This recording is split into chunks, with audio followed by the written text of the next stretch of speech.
Midnight. Hello, everyone. I'm the storyteller, and I'm here to guide you through this chilling tale. Before we begin, take a moment to like the video and subscribe to the channel. Your support means the world to me. Tell me, where are you watching from, and what time is it where you are? Get comfortable, breathe deeply, and prepare for the strange, unsettling journey I'm about to take you on. 019. It was the third night of cramming for my doctoral dissertation defense, and the air inside the library felt thick, stifling, as though the weight of centuries-old knowledge was pressing down on me. The old building, with its maze-like halls and eerie quiet, was like a second home, or maybe more accurately, a prison. The fluorescent lights buzzed overhead, casting strange, flickering shadows on the dusty walls. The clock read 2:47 a.m., and the silence had become suffocating. I had been here for hours, my mind consumed with quantum entanglement theories. The weight of my impending defense loomed over me, making it hard to focus. But then, it came. 3 soft, deliberate taps on the window. Almost polite. The sound sliced through the mechanical hum of the ventilation system like fingernails on silk. 038. I froze. My pen hovered over the page, my breath catching in my throat. What was that? My mind raced, scrambling for any rational explanation, but nothing came. The tapping had been too precise, too controlled. I glanced around the room. The old library, located in the east wing of campus, was a forgotten relic. Its floors creaked underfoot, its bookshelves heavy with obsolete texts. The university had long ago moved on to modern facilities, leaving this place to gather dust. And yet, here I was, spending every waking hour alone in its heart. At least, that's what I thought. I paused and listened, hoping for the silence to return. But it didn't. 051. The tapping came again. 3 beats. Precise. Just like before. I turned toward the window, my chair creaking under the weight of my movement. Outside, beyond the thin glass, the courtyard lay silent, empty. The campus was a ghost town at this hour. The nearest dormitory was a half-mile away, and security had locked the outer doors hours ago. My heart thudded in my chest as I approached the window. There was nothing out there. Just empty metal benches and dark, twisted sculptures casting eerie shadows under the dim security lights. I exhaled, half relieved. It was nothing. My mind was playing tricks on me, probably the caffeine, the isolation. As a doctoral candidate, I had been warned about the toll of extended research periods. Fatigue. Stress. My mind was likely generating these false stimuli to cope with sensory deprivation. But even so, the feeling of being watched crawled up my spine, an icy chill that made my skin prickle. I tried to shake it off. 112. The tapping came again. 3 sharp beats. But this time, there was a lingering pause, a moment of silence that felt too long. The hairs on my neck stood up. I turned quickly, scanning the room for any sign of movement, but the place was as still as a tomb. No sound, no sign of life. The courtyard was empty. Nothing had changed. But I couldn't shake the feeling that something was wrong. The silence stretched, growing thicker, suffocating. My gaze shifted to the window again. But this time, my eyes didn't just search the dark courtyard for answers. They were seeking something far more unsettling, the feeling that something was out there, waiting. I glanced nervously at the webcam I had installed earlier that day, facing the window. The camera was there to monitor my behavior, to document any unconscious actions that might explain the mysterious tapping sounds. I had grown desperate for an answer. But the idea that someone, could be outside watching me seemed far more terrifying than any explanation I could rationalize. 128. I sat back down at my desk, staring at the blinking red light on the webcam. The room felt suddenly colder, despite the oppressive heat from the old building's air system. The fluorescent lights flickered again, casting sharp, jerking shadows across the walls, like something was moving just beyond the reach of the light. I rubbed my eyes, trying to focus on my notes, but the tapping wouldn't stop. And then, it came again. Only this time, the taps weren't just at the window. No, now they were inside the room, coming from the door. 146. I jolted upright, heart racing. I hadn't heard anyone approach, but the sound was unmistakable, sharp, methodical, like someone was waiting, watching, knocking, waiting for me to open the door. My hand hovered over the doorknob, but I couldn't make myself turn it. The silence grew, but it was a different kind of silence, one filled with something sinister, something waiting to pounce. The thought that there might be someone on the other side of that door, it was maddening. My thoughts spiraled, and for the first time in months, the research didn't seem important anymore. I was trapped. 207. I slowly walked toward the door, my body tense, every muscle screaming to turn back, but I had to know. I had to see who, was behind that door. When I opened it, there was nothing. The hallway was empty. No one was there. But I could feel it. The presence. The wrongness. The feeling of being watched, the sound of the tapping, it all came together in a way I couldn't ignore anymore. This wasn't my mind playing tricks on me. Something was in the building. Something wasn't human. As I stood in the empty hallway, the air grew heavy. The fluorescent lights buzzed louder, and the shadows seemed to grow longer, stretching toward me. The sound of my own heartbeat filled my ears, and I was sure I could hear something else. A low whisper, barely audible, calling my name. 227. It was then that I realized the truth. I wasn't alone in this building. 222. I had to demand objective observation, even of my own potential delusions. But the tapping came back, exactly at 2:47 a.m., just as it had before. This time, I didn't turn around immediately. Instead, I sat perfectly still, staring at my reflection in the computer screen. I noted the way my shoulders tensed, how my breath became shallow. The sounds were real enough to trigger a physiological response. My body knew something was happening. But that proved nothing about their external source. When I finally faced the window, I saw what I'd expected: emptiness. The courtyard stretched out before me, undisturbed, bathed in the sickly yellow glow of the sodium lamps. No footprints marked the frost-coated ground, and no shadows moved between the metal sculptures, their twisted forms standing as silent sentinels. But as I reviewed the webcam footage later, something gnawed at me. It made my hands tremble as I reached for my coffee cup, now cold, sitting abandoned on the desk. 2:55. The timestamp on the footage showed the exact moment the tapping occurred. But there was something strange: the camera had recorded no movement outside. The glass remained pristine, untouched. Yet, when I zoomed in on the reflection in the window, there, captured by the camera's wide-angle lens, was a figure. A figure I hadn't seen during the actual event. She wore a gray dress, a dull, dark shade that seemed to absorb the surrounding light rather than reflect it. Her face remained obscured, turned away from the camera's angle. But it was her posture that caught my attention. She seemed to be listening intently, as if waiting for something or someone. 308. Most disturbing of all, her hands were pressed flat against the glass. The gesture seemed so wrong, so unnatural. I felt the shock go through me. Shouldn't those hands have left fingerprints? Shouldn't they have caused the tapping sounds I heard so clearly? I replayed the footage dozens of times, examining each frame with forensic intensity.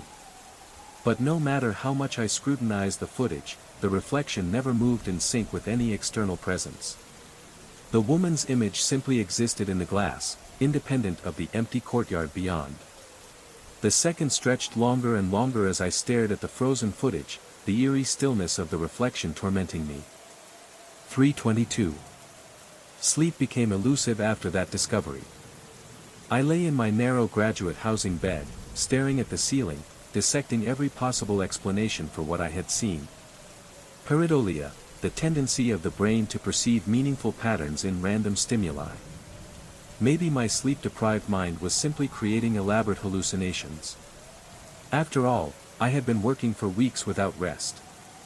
Stress, caffeine, isolation. It could easily have been my mind playing tricks on me. But even as I tried to reason with myself, I couldn't shake the unsettling feeling that I was being watched. It was as if the reflection in the window was waiting for me to see it, waiting for me to understand what it had been trying to tell me. 3:41. The tapping grew louder over the next few nights. And each time, I found myself drawn back to that same reflection. It didn't make sense. How could the figure be there if there was no one outside? No one could get close to the window without triggering the motion-sensitive lights, and I would have heard footsteps. Yet, as the days passed, the unease inside me deepened. Something was happening, something beyond the limits of my understanding. The woman in the reflection never moved, never acknowledged the tapping. She simply watched.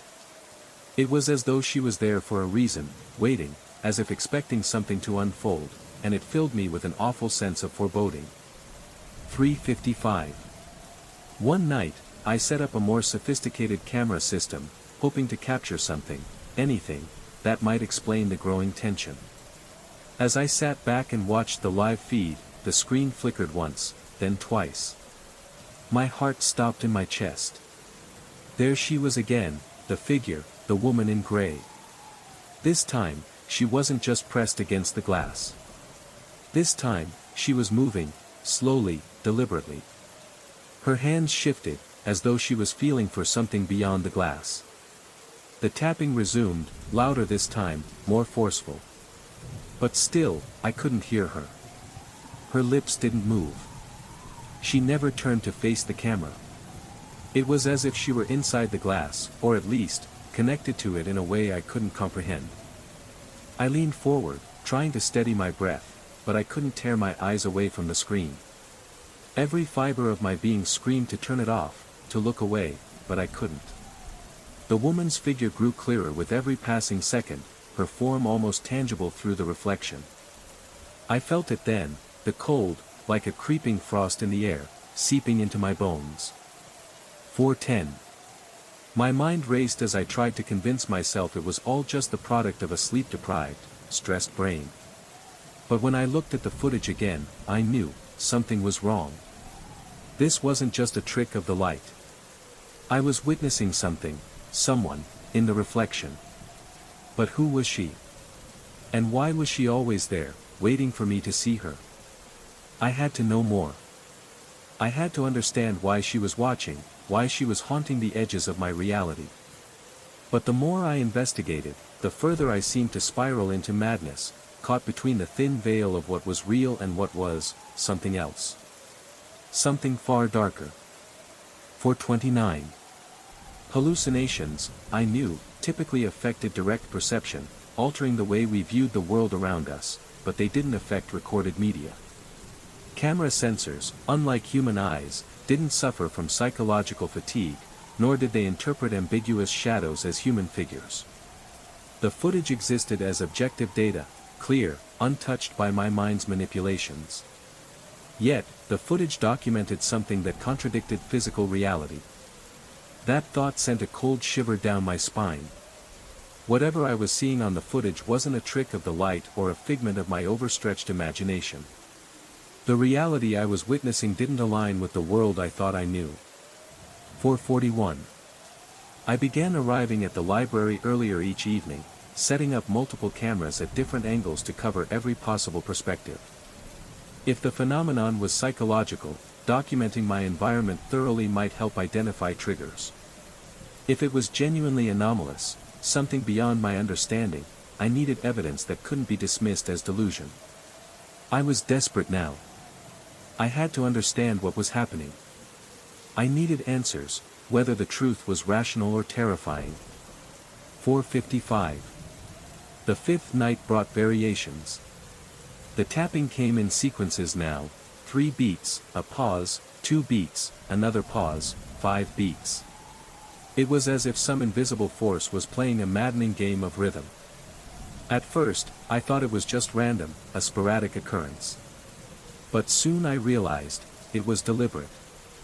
I had started keeping detailed logs, documenting atmospheric pressure, temperature, humidity levels, anything that might correlate with the tapping. It seemed like overkill, but I couldn't afford to leave any stone unturned. The building's heating system created its own symphony of mechanical sounds. Pipes expanded and contracted, groaning with metallic protests that echoed through the walls. But beneath these explicable noises, the tapping persisted with its uncanny precision. Always on time. Always deliberate. 5:17. The reflection, too, had changed. It appeared more frequently now, sometimes visible for several minutes at a stretch.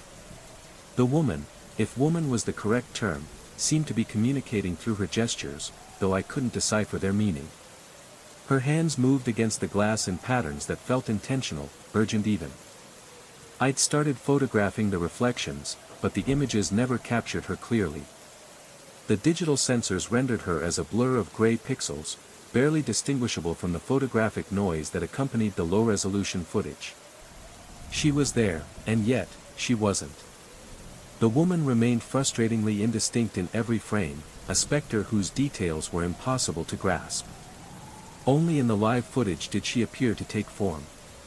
And even then, her image was incomplete, fragmented, as though the very fabric of her presence was being erased by the camera's lens. 6 o'clock. The more I focused on the reflections, the more I realized, she wasn't simply appearing in the window as I had initially thought. No, she was interacting with the space around her. Her movements seemed purposeful, deliberate. Her hands pressed against the glass with such intensity that I felt an overwhelming sense of urgency. As if she were trying to tell me something. But what? What did she want? Why couldn't I understand her? Why was she stuck, trapped in that reflective world? And why, in the dead of night, when the world should have been silent, did I feel so certain that she wasn't alone in that courtyard? That there was something else watching, waiting, hidden in the shadows? 6:15. I found myself growing more erratic in my pursuit of answers. My advisor, noticing the strain in my behavior, suggested I take a break from my research. Maybe I should visit the campus counseling center. Academic stress, she explained with practiced concern, could manifest in various ways, leading to altered perceptions. But I couldn't afford to take a break. Not now. I knew that if I stopped, if I gave in to the creeping exhaustion and self-doubt, I'd lose the trail. I was on the verge of something. Something that might just change everything. The tapping was no longer a mystery to be solved. It was a message. And if I stopped now, I might never uncover what it meant. As my advisor's words echoed in my mind, I dismissed them, pushing them aside. This wasn't just stress or fatigue. It couldn't be. Something was happening in that library. Something that had been waiting for me to uncover it. 6:28. Isolation and pressure, I had read, sometimes triggered episodes that felt entirely real to the person experiencing them.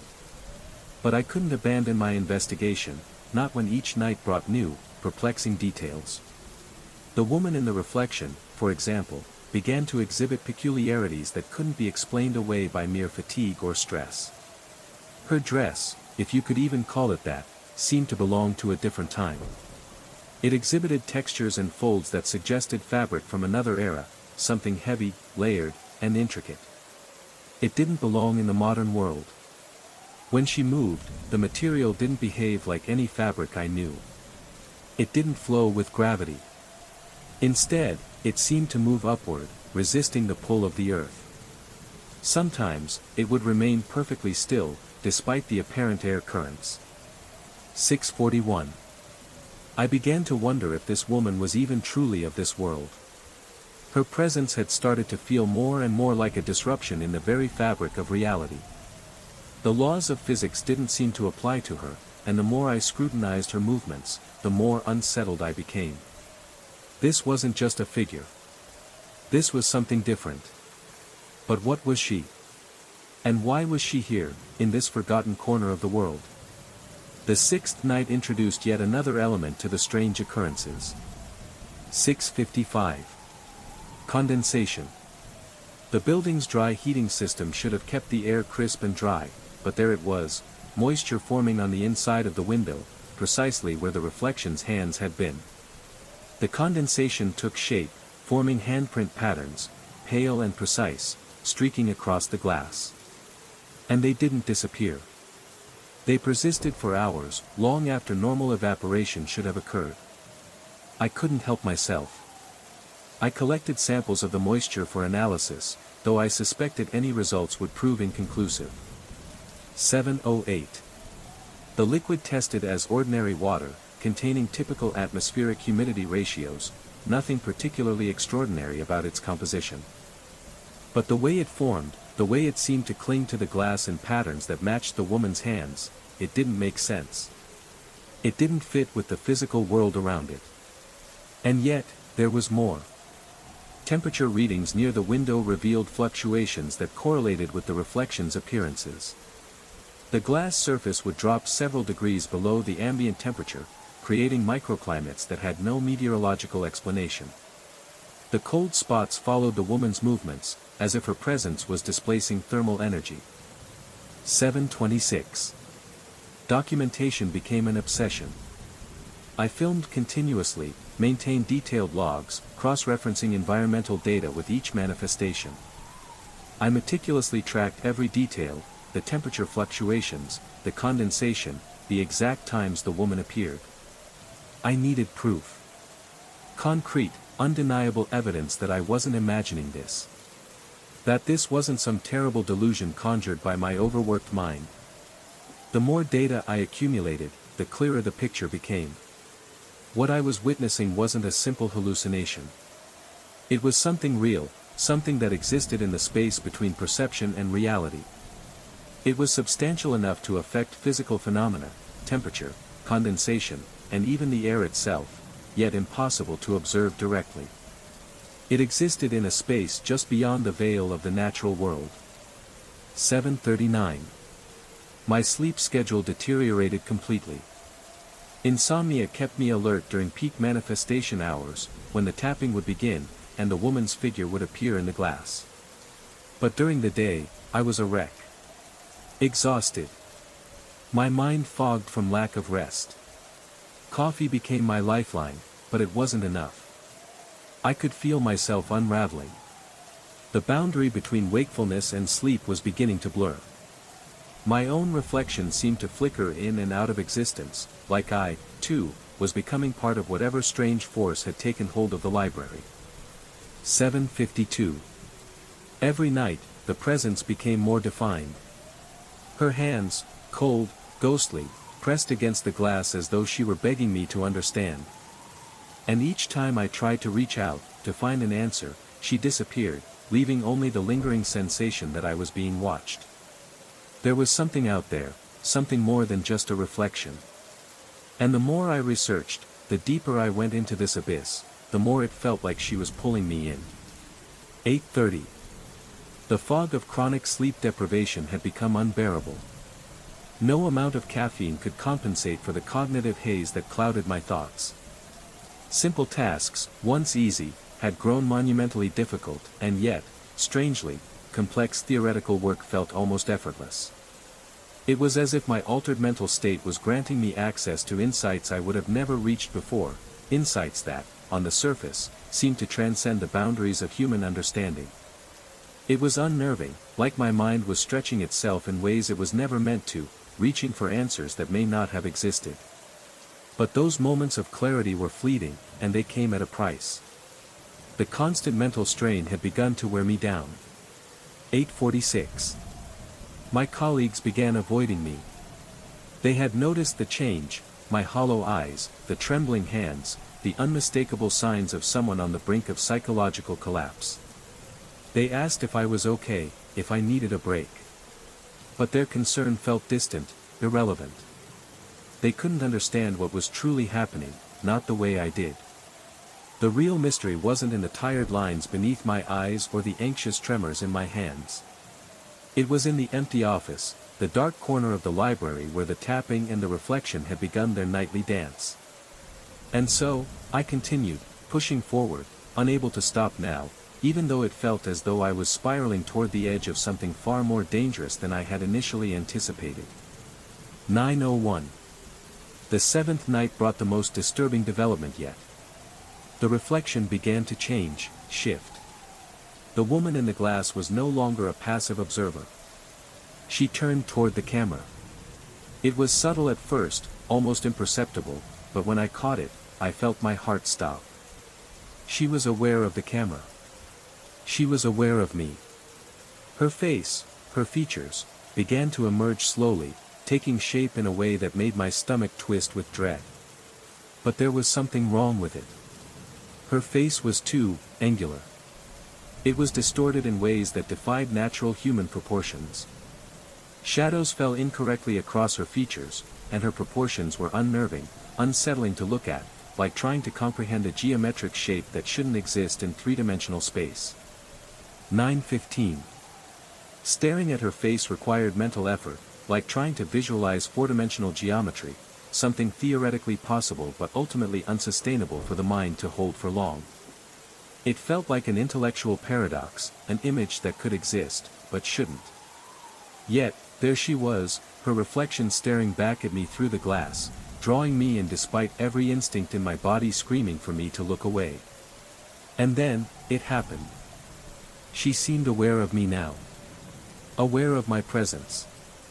When I leaned forward, she mirrored the movement. When I raised my hand, hers pressed more firmly against the glass. She was responding to me. The sensation made the hairs on the back of my neck rise. Was this some form of communication? A silent interaction between two entities separated by incomprehensible space and time? 9:32. The realization hit me hard. This was no longer an isolated phenomenon. This wasn't just a figment of my imagination, nor was it something created by stress or lack of sleep. This was real, she was real. And somehow, she was reaching out to me. But why? What did she want? The tapping began again, but this time, it was different. More complex. The rhythm was intricate, almost deliberate, as though the tapping was a coded message.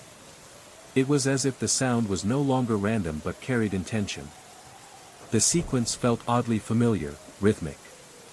Morse code, or something like it, except it didn't follow any standard telegraph protocol. The patterns appeared in ways that were mathematical, almost precise, prime numbers, Fibonacci progressions, constants that appeared in quantum mechanics equations. 9:45. Either my subconscious mind was creating elaborate intellectual puzzles for me to decipher, or, far more chilling, someone, was trying to establish communication through universal mathematical languages. What was I dealing with? Was this truly an attempt at communication, or was I just unraveling into madness, projecting meaning onto something that wasn't there? Unable to stop myself, I began responding. I tapped pencils against the desk, mimicking the rhythms in the glass. The interaction intensified almost immediately. Her movements became more animated, more urgent. The tapping escalated in complexity, and the woman's form, her presence, seemed to lean toward me as if my response validated hers. But the question gnawed at me, what was I validating? 10:02.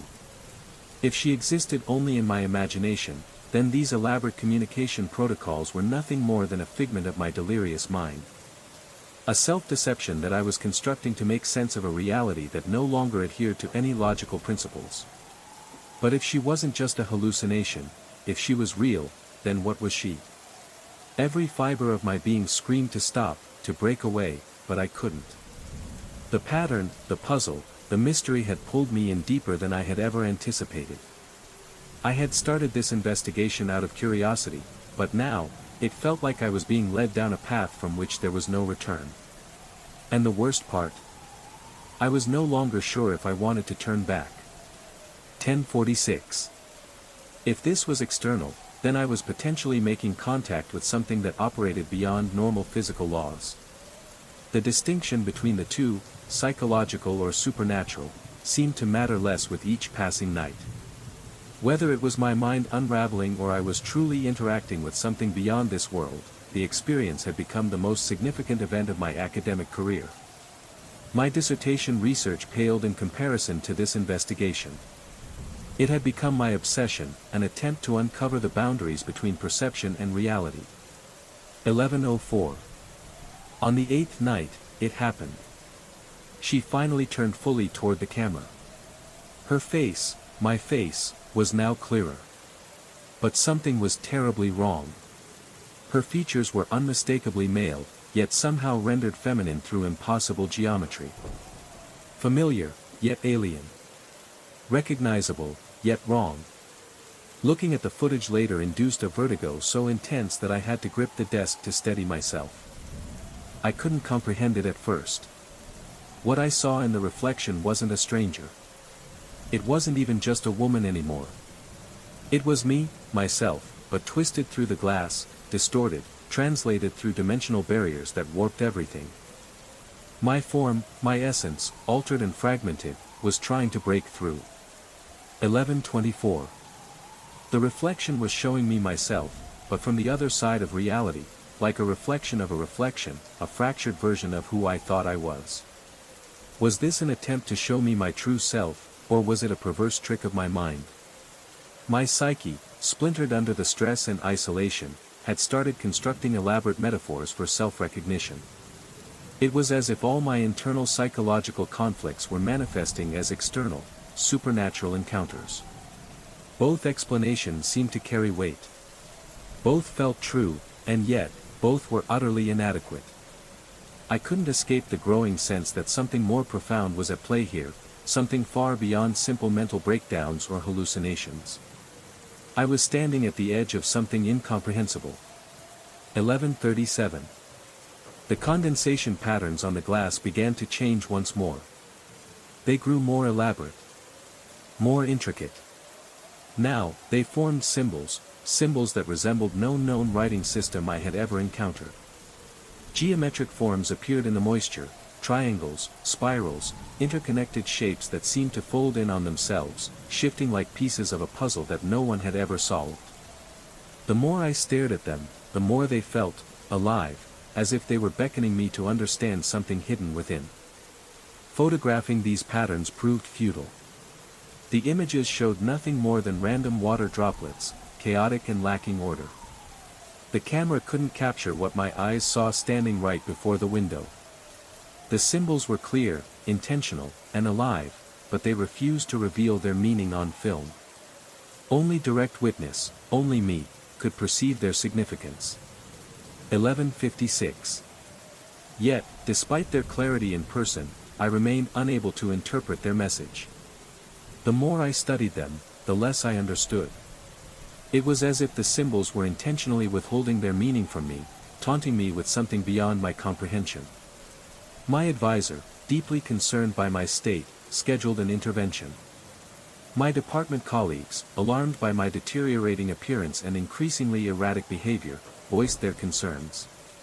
They spoke of mandatory leave, of psychological evaluation. They wanted to ensure I was fit to continue my work, to determine if I was, in fact, experiencing a breakdown.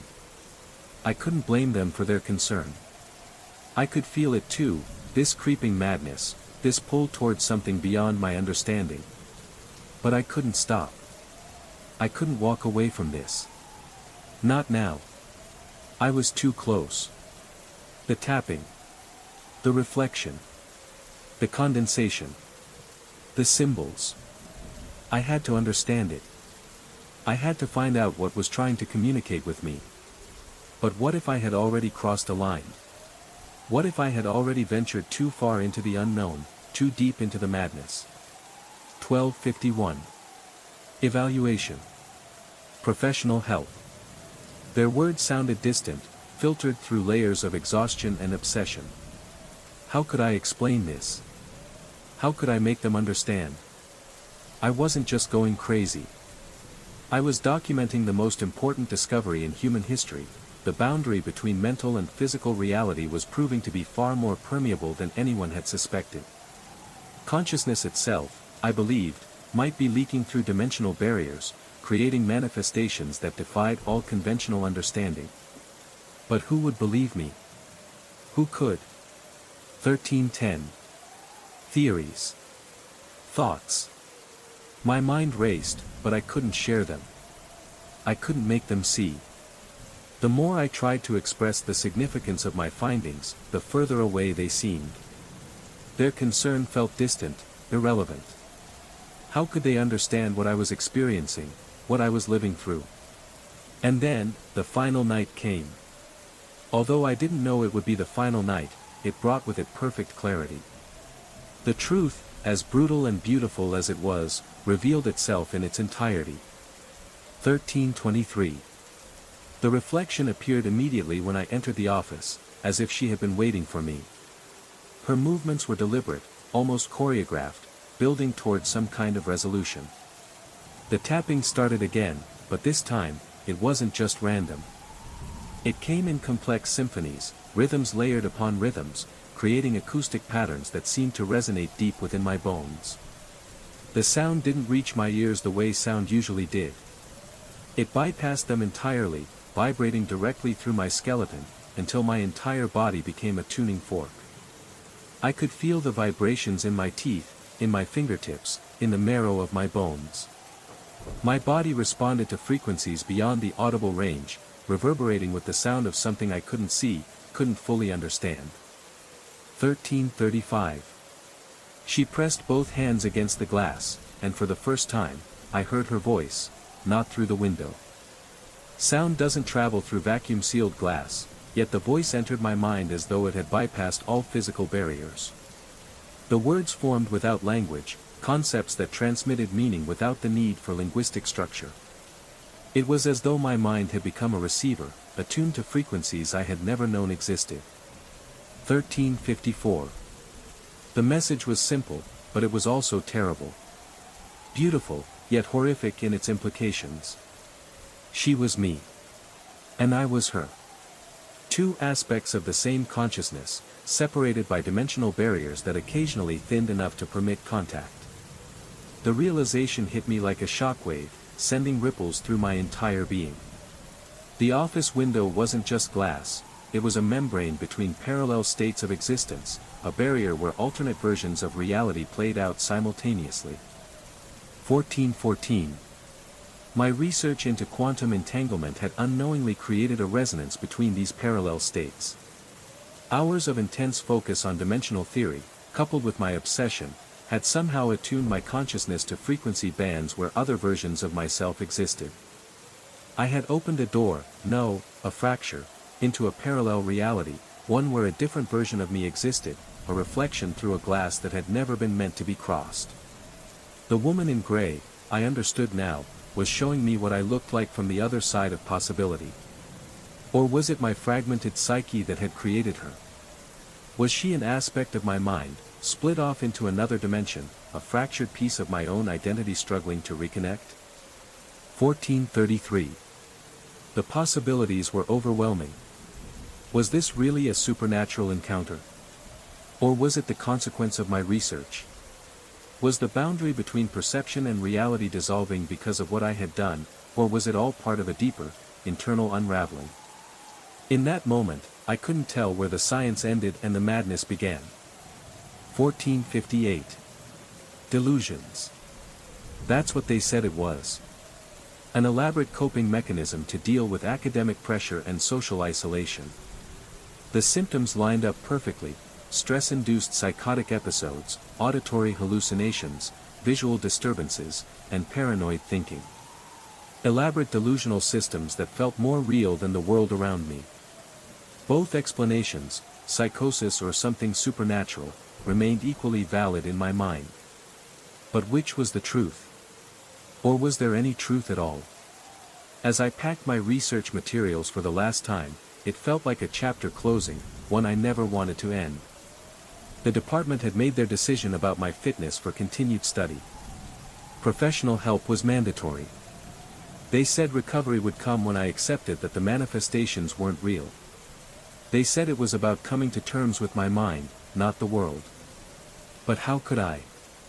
How could I let go of what had been the most significant experience of my life? 1518. And yet, as I walked down the library corridors, my boxes in hand, I saw her. Her reflection, again. This time, it was in every glass surface I passed, windows, computer monitors, even the protective cases surrounding rare book displays. She followed me, silent, ever present. Waving goodbye with hands that left no prints, speaking farewells that I could only hear in my bones. I had to remind myself that I was leaving, that I was supposed to be moving on. But it felt like she was moving with me. Everywhere I went, she was there, lingering in the reflective glass, watching me as I tried to walk away from the very thing I had spent months uncovering. 1546. The final image of her burned itself into my memory. I saw her standing in the mathematics courtyard, her reflection visible only in the building's windows. Never in direct sight. The space was empty, but the reflection was there, perfectly clear, as though the glass itself had become a portal to another world. She had moved from inside the glass to outside it, or perhaps the distinction between the two was meaningless now. Distance and direction no longer made sense. Consciousness, I realized, had no fixed boundaries when it moved across dimensional lines, slipping between realities with ease. The more I thought about it, the more I understood that I had been caught in something larger than myself. Something vast, something eternal. But now, I was walking away from it.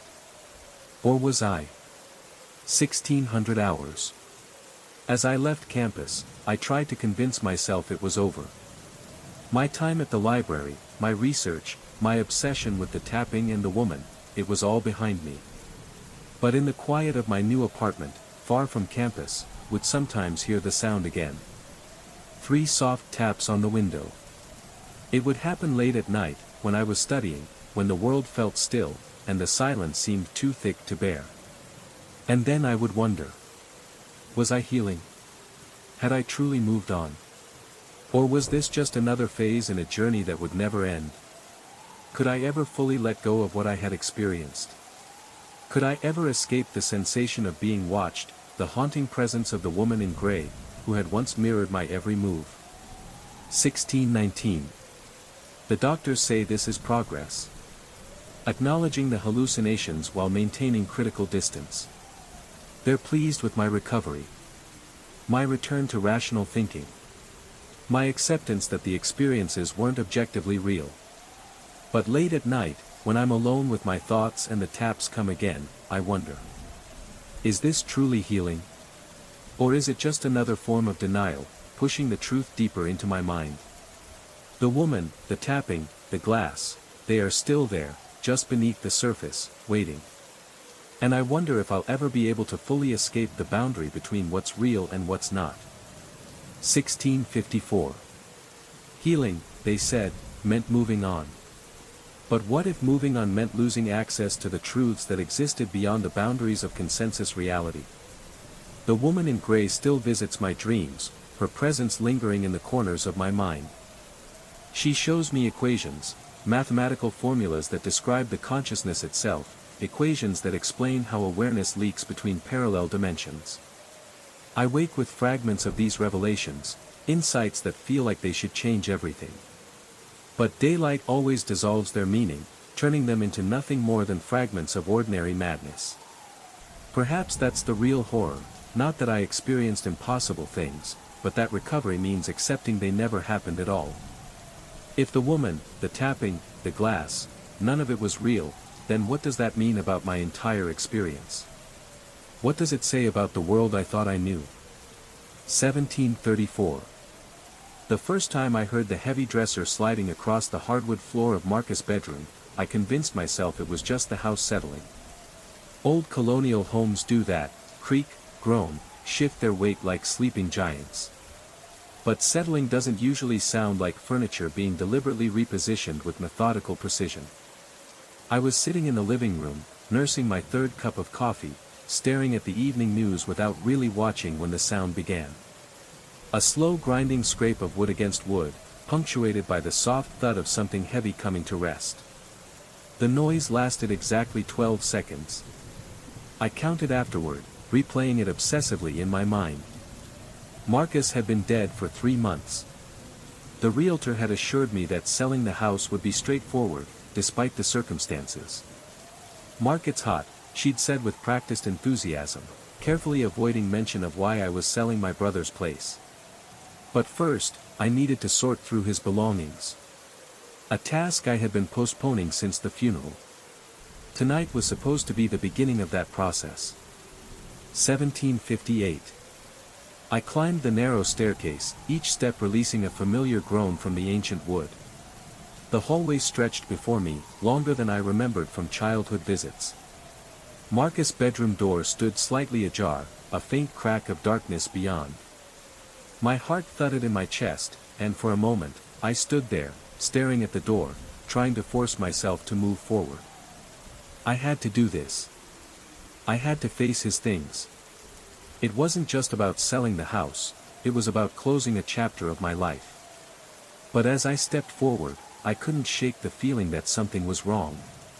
That sound, the dresser, kept replaying in my mind, an eerie loop that made my skin crawl. Was I imagining things? Was my mind trying to grasp at something unfinished? Or was there really something in that room, waiting for me to discover it? 1856. I was certain I had left the door closed when I arrived that evening.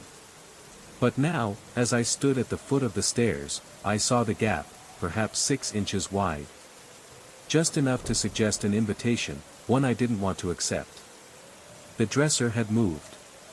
When I had first entered the room hours earlier, the massive oak piece had stood firmly against the far wall, positioned beneath the window overlooking the backyard.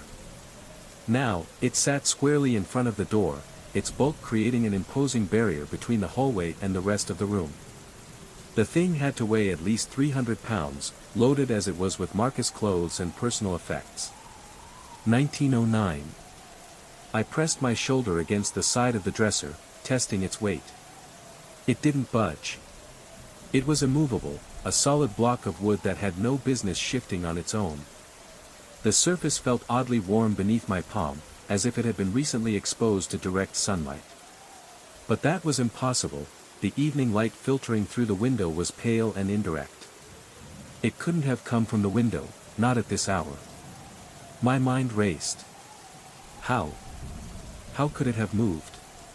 1928. Examining the floor revealed no obvious explanation for the movement. There were no fresh scratches or scuff marks, no evidence that something so heavy had been dragged across its surface. In fact, the hardwood appeared freshly polished, gleaming with an almost mirror-like finish that reflected the dresser's imposing silhouette. But that didn't make sense either. The house had been untouched for months. The room had been locked for weeks after Marcus' death. There should have been dust. Where? Signs of time. But instead, there was a strange cleanliness to everything, too clean. 1944. I managed to squeeze around the dresser's edge and into the room proper. The moment I entered, I immediately noticed the smell. It wasn't unpleasant exactly, but it was wrong. A sharp metallic scent, mixed with something like burnt paper or singed fabric, filled the air. It clung to everything in the room, settling like a heavy fog. The odor seemed to emanate from the center of the room, where Marcus' antique Persian rug lay spread across the floor, the same rug I had barely glanced at earlier. Now, it seemed different. There was something off about it, something that tugged at my senses. 2010. The rug bore markings I hadn't noticed during my cursory inspection earlier. Concentric circles, each about 18 inches apart, formed a pattern that spiraled from the outer edges toward the center. The marks appeared burned into the fabric, leaving behind thin lines of blackened thread that stood out starkly against the rug's deep burgundy background. Kneeling beside the outermost ring, I ran my fingers over the threads, feeling their strange heat. The fabric was warm to the touch, like it had been pressed by an unseen hand. As I traced the lines, I couldn't help but feel a growing sense of unease, like the rug was drawing me deeper into its mystery, pulling me toward the center of the pattern where it seemed to throb with an energy I couldn't explain. I stood up quickly, heart racing. What had happened in this room? What had Marcus known, or seen, or felt that had led to this? 2023. The room seemed to shift around me, the air growing thicker, almost oppressive. The once quiet house now felt alive, vibrating with a presence I couldn't see but could definitely feel. The dresser, the rug, the symbols, they were all connected. But to what? And why had it taken me, his sister, his closest relative, to finally witness this? I glanced back at the door, and for a moment, I thought I saw something in the hallway. A shadow. A figure. But when I turned, there was nothing. The realization hit me like a physical blow. I wasn't alone in this house. Not anymore. 2050. I traced the markings on the rug with my finger. The burned areas felt rough and slightly raised, as if something incredibly hot had been pressed against the fabric for an extended period. The pattern was too precise to be accidental, too purposeful to be random damage. The circle suggested movement, a path traced by something that had spiraled inward toward the room's center before apparently disappearing entirely. But what could leave such marks? And when? I had visited Marcus just 2 weeks before his accident, and the rug had shown no signs of damage then. Everything had been normal. But now, this. The pattern in front of me was something else entirely. The insurance investigator had found no evidence of fire or electrical malfunction in the house, and the official report had cited mechanical failure of Marcus' car as the cause of the crash. Still, it never adequately explained why he'd been driving on that particular stretch of rural highway at 3 o'clock in the morning, alone, when there had been no reason for him to be there. None. 2121. A soft thud from downstairs interrupted my examination. I froze, listening intently. The sound repeated, rhythmic, deliberate. It sounded like footsteps, heavy and purposeful, moving through the lower level of the house. But I had locked the front door behind me when I arrived, and Marcus' house sat on an isolated 2-acre lot with no immediate neighbors. There was no reason for anyone to be here. The footsteps continued, growing louder as they approached the base of the staircase. My heart began to pound in my chest. I could distinguish the individual sounds now, the creak of floorboards bearing weight, the soft whisper of fabric brushing against walls, the measured pace of someone, or something, ascending toward the second floor. 2154. I was paralyzed, my mind racing, trying to make sense of the sounds. The steps were too calculated, too methodical. It wasn't the random creaks of an old house settling. These were purposeful movements, moving from room to room below, then slowly making their way up the stairs toward where I crouched beside the damaged rug. I could feel my breath quicken, my body frozen in place. My rational mind began cataloging possible explanations. The house was old. Pipes and heating systems could create surprisingly realistic sounds. Wind could rattle loose fixtures and create auditory illusions. Maybe I had left a window open somewhere, allowing a stray cat or some other animal to wander inside. But none of these explanations accounted for the deliberate nature of the sounds, their purposeful progression from room to room below, then up the stairs toward me. 2207. I held my breath as the footsteps drew nearer. Each step echoed in the house, each one louder than the last, moving slowly, carefully, as if they knew exactly where I was, as if they were coming for me. I tried to convince myself that it was a natural explanation, that it was all just my imagination running wild. But in my gut, I knew. Something was moving upstairs. And it wasn't an animal. It wasn't the house settling. It was something else. I pressed my back against the wall, trying to make myself as small as possible, listening as the sound of footsteps grew ever closer. The slow, deliberate march up the stairs seemed endless, but each moment was like a weight pressing on my chest, suffocating me. The footsteps stopped just outside the door to Marcus' room. 2221. And then, in the sudden silence, I heard something else. A soft rustle. A whisper of fabric brushing against the doorframe. And then, a voice, a low, hoarse murmur, almost too quiet to hear. It wasn't Marcus' voice. It wasn't anyone I recognized. But the words, though indistinct, carried a meaning I couldn't escape. The unmistakable presence of someone, or something, was here. And it wasn't leaving. 22:53. The footsteps paused outside Marcus' bedroom door. I held my breath, straining to detect any movement in the hallway beyond. The silence stretched, becoming oppressive, filling the room like thick smoke. Even the normal sounds of an old house seemed to have stopped, no settling, no creaking, no whisper of wind through loose window frames. Then, I heard breathing. Not my own. Labored gasps, but something else. Slow, measured inhalations and exhalations, coming from just beyond the door.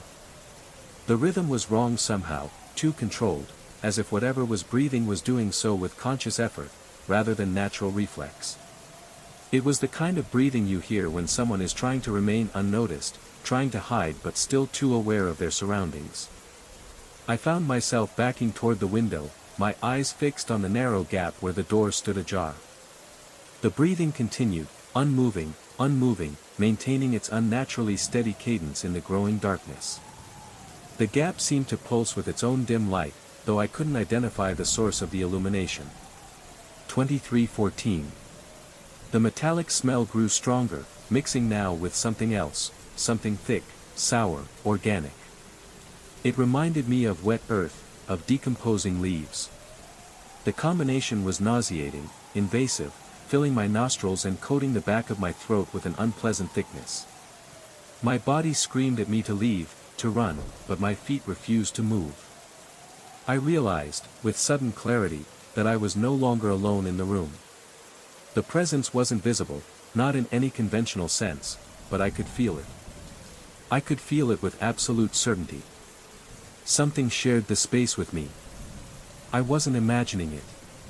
The air near the foot of the bed where the circular markings on the rug converged seemed denser, more substantial, as though reality itself had been compressed into a tighter configuration. My chest felt heavy with the weight of it. 23:30. My peripheral vision caught movement. It wasn't direct motion but the suggestion of it, shadows shifting without cause, angles changing when they should have remained static. Every time I turned my head to look directly, everything appeared normal. The shadows froze. The room was as it had been. But the sense of wrongness persisted, just beneath the surface, like a song stuck in my mind that I couldn't shake. The breathing had stopped, and in its absence, I became aware of a new sound. It was faint at first, like the rustling of something too soft, too distant to identify. But as it grew louder, I realized it was a whispering, words spoken so low they were almost indecipherable. It was coming from the far side of the room, from where the rug's burnt circles met, where the air had seemed to grow heavier. 23:48. I couldn't make out the words, but the tone was unmistakable.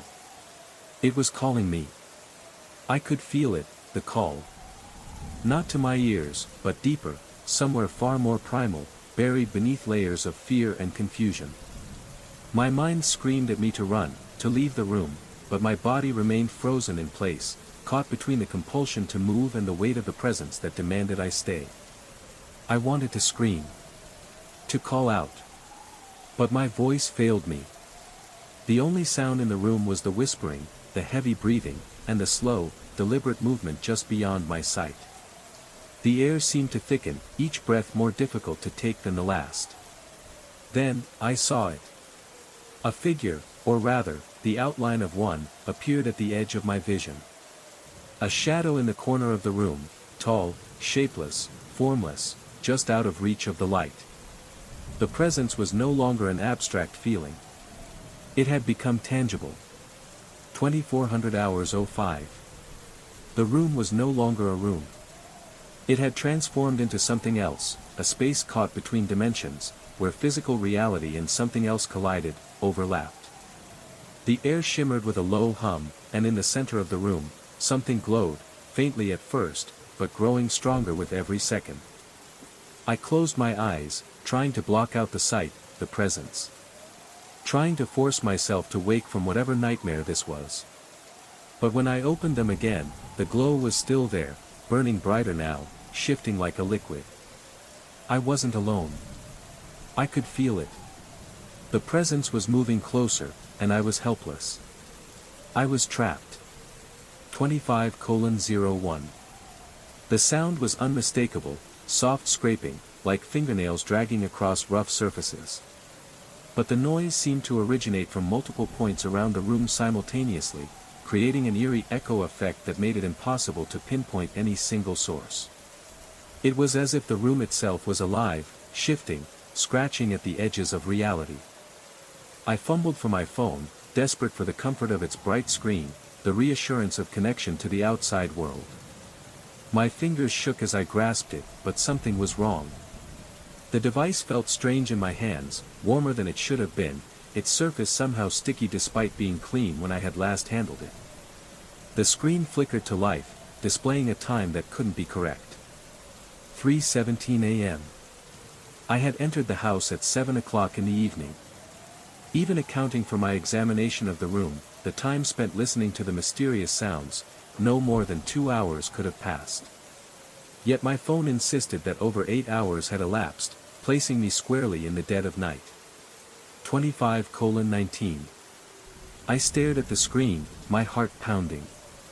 The phone felt heavier in my hand, the time, wrong. So wrong. The room around me seemed to be folding in on itself.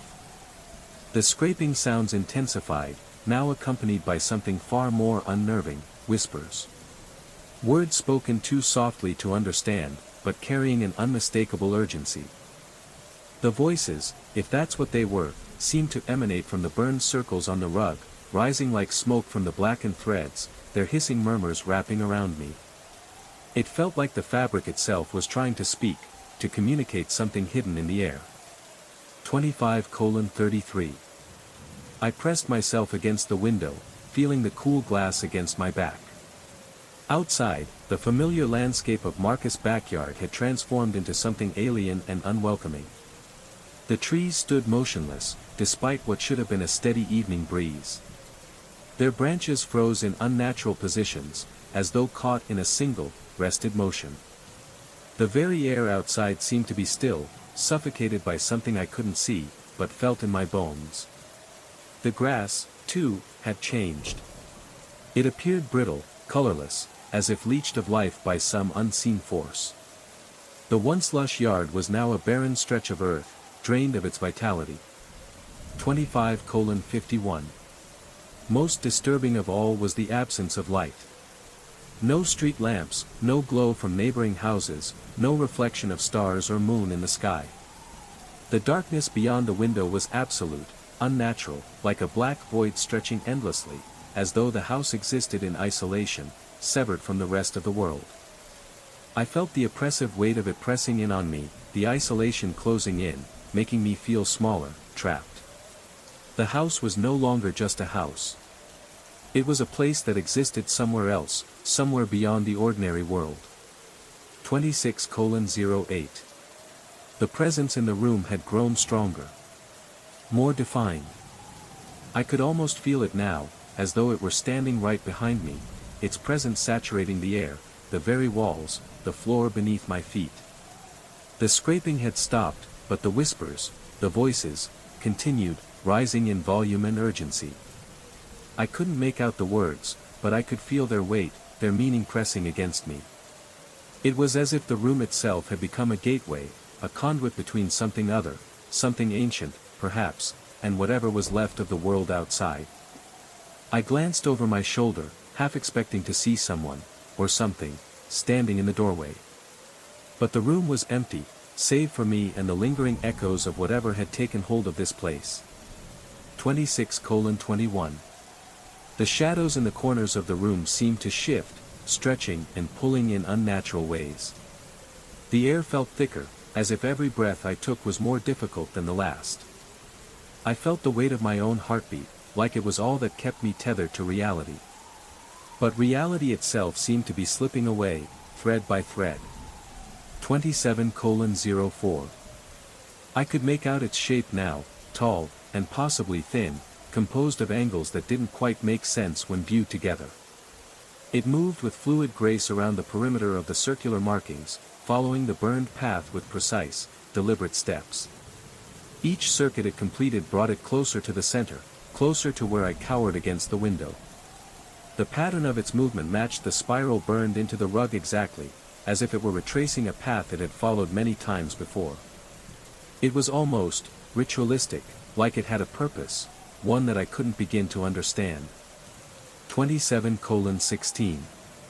My breathing had become rapid and shallow, each inhalation drawing more of the metallic, organic smell into my lungs. The air felt thick, difficult to process, like trying to breathe underwater. Dark spots began to dance at the edges of my vision, warning signs of impending unconsciousness. My head swam, but I couldn't look away. I couldn't move. I couldn't escape. 27:30. The entity, I could no longer pretend it was anything else, completed another circuit and paused directly in front of me. Though I couldn't see it clearly, I felt its attention like a physical pressure against my skin. It was studying me, evaluating me, perhaps deciding what to do with this unexpected intruder in its domain. My heart thundered in my chest, each beat seeming louder than the last. The presence in front of me was real, tangible in a way that went beyond physical presence. It was as though the very air around it bent and distorted, as if reality itself was warping under its gaze. 28:07. In that moment of absolute terror, a fragment of memory surfaced. Marcus, during our last conversation, had mentioned strange dreams. Dreams where he wasn't alone in the house, where something walked the halls at night, leaving traces of its passage that vanished by morning. "I think it's been here for a while," he had said, laughing nervously, as if embarrassed by his own words. Waiting for something, or someone. I had dismissed his concerns at the time, stress-related anxiety, the product of living alone in an isolated house. How wrong I had been. Now, feeling the weight of inhuman attention pressing down on me, I understood. Marcus had been trying to warn me. He had known something.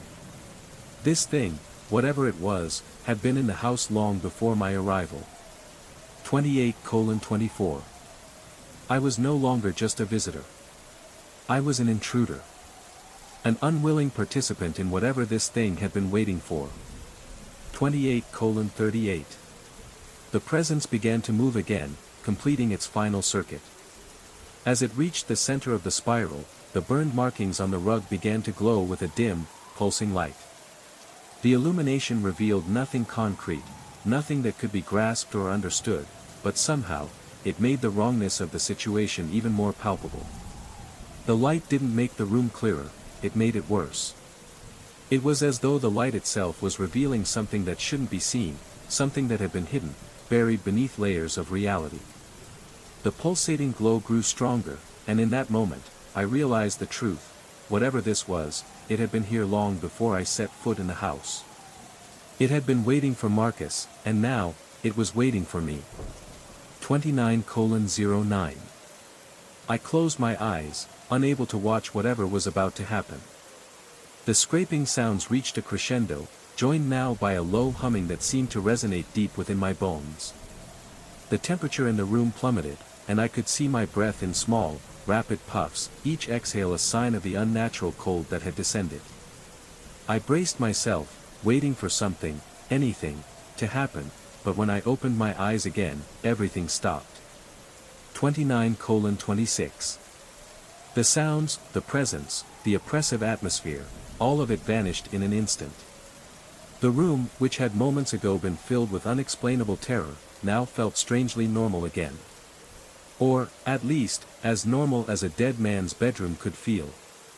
My phone showed the correct time, 9:23 p.m. Only 2 hours had passed since I'd entered the house, yet it felt as though I had been trapped in some kind of warped timeline. The burned circles on the rug remained, as did the dresser, still blocking the door, but everything else felt ordinary, disturbingly so. 29:40. I didn't try to move the heavy piece of furniture. I didn't want to know what was beneath it, or what had made it shift on its own. Instead, I squeezed around it, feeling the cold of the room settle on me once more, and left the room, pulling the door firmly shut behind me. I descended the stairs with measured steps, each one feeling heavier than the last. My feet seemed to carry me in slow motion, as though I were moving through thick, oppressive air. I reached the kitchen counter, retrieved my keys, and walked out of the house without looking back. 30:02. The realtor would have to handle the estate sale without my input.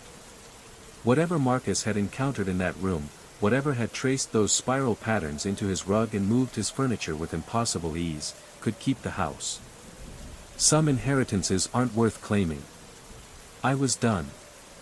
30:15. As I drove away, I glanced in the rearview mirror and saw a single light glowing in Marcus' bedroom window. The illumination pulsed with the same rhythm I'd observed from the burned markings, steady, patient, and ominous. It was as though something was waiting for the next visitor to discover the circles and wonder what had made them. I never went back to find out. Story 3. The bark pierced through my afternoon stupor like a needle through silk, sharp, sudden, and wrong. Rex never barked like that. In the 3 years since I had moved into this colonial revival on Maple Street, my German Shepherd had proven to be a calm, steady presence. But today, his bark was different. It wasn't the usual alert, nor the playful bark he used when someone came to the door. No, this was desperate. It echoed through the house, a sound that reverberated in my chest. I dropped the book I had been reading and rushed to the window, heart pounding, every muscle tensed. Rex had been in the backyard, his usual patrol route, but now he was barking frantically, his body stiff and rigid. I couldn't see him clearly from the window, but I knew something was wrong. 30:30. I ran outside, my feet hitting the grass with urgency. As I neared the yard, I saw him. Rex was standing at the edge of the garden, his eyes wide, his body trembling. The hair along his back was raised, and his bark had turned into a growl, a low, menacing sound that made the hairs on the back of my neck stand up. Something was out there. I called to him, but he didn't move. His eyes were locked on something beyond the trees at the far edge of the property. I approached cautiously, my heart thumping in my chest. What had he seen? What had scared him so badly? 31:12. Rex himself was the epitome of canine composure. Mailmen, delivery trucks, even the occasional raccoon raid on the garbage cans, nothing fazed him. But this sound, this desperate yelp of pure terror, sent ice crystals forming in my chest cavity. It wasn't just a bark. It wasn't just a warning. It was a cry for help, something Rex had never made before. I set down my coffee mug with trembling fingers, the ceramic clicking against the kitchen table with an unusual loudness. The house, as if in response to the terror reverberating through the air, had fallen into that peculiar afternoon silence that only old homes cultivate. The kind of silence where every settling board, every shifting foundation beam, becomes a whispered conversation you're not supposed to hear. 31:33. Outside, the October wind rattled the remaining leaves against the windows, their skeletal fingers scratching at the glass. Rex's bark came again, but this time it was closer, much closer. The panic in his voice was unmistakable. It was a sound I had never heard from him before, a sound that spoke of something he could not comprehend. It was as if he had encountered something that violated every natural law he understood. 31:46. I pushed back from the table, my chair legs scraping against the hardwood floor with a screech that seemed to echo longer than physics should allow. My body froze, a chill sweeping over me. The hallway stretched before me, longer than I remembered it being this morning. The walls seemed to grow, the space expanding in a way that felt unnatural. The overhead light fixture cast strange shadows that seemed to shift when I wasn't looking directly at them. It was as if the light itself was moving independently of the room's architecture, as if the very laws of space were bending in on themselves. 32:06.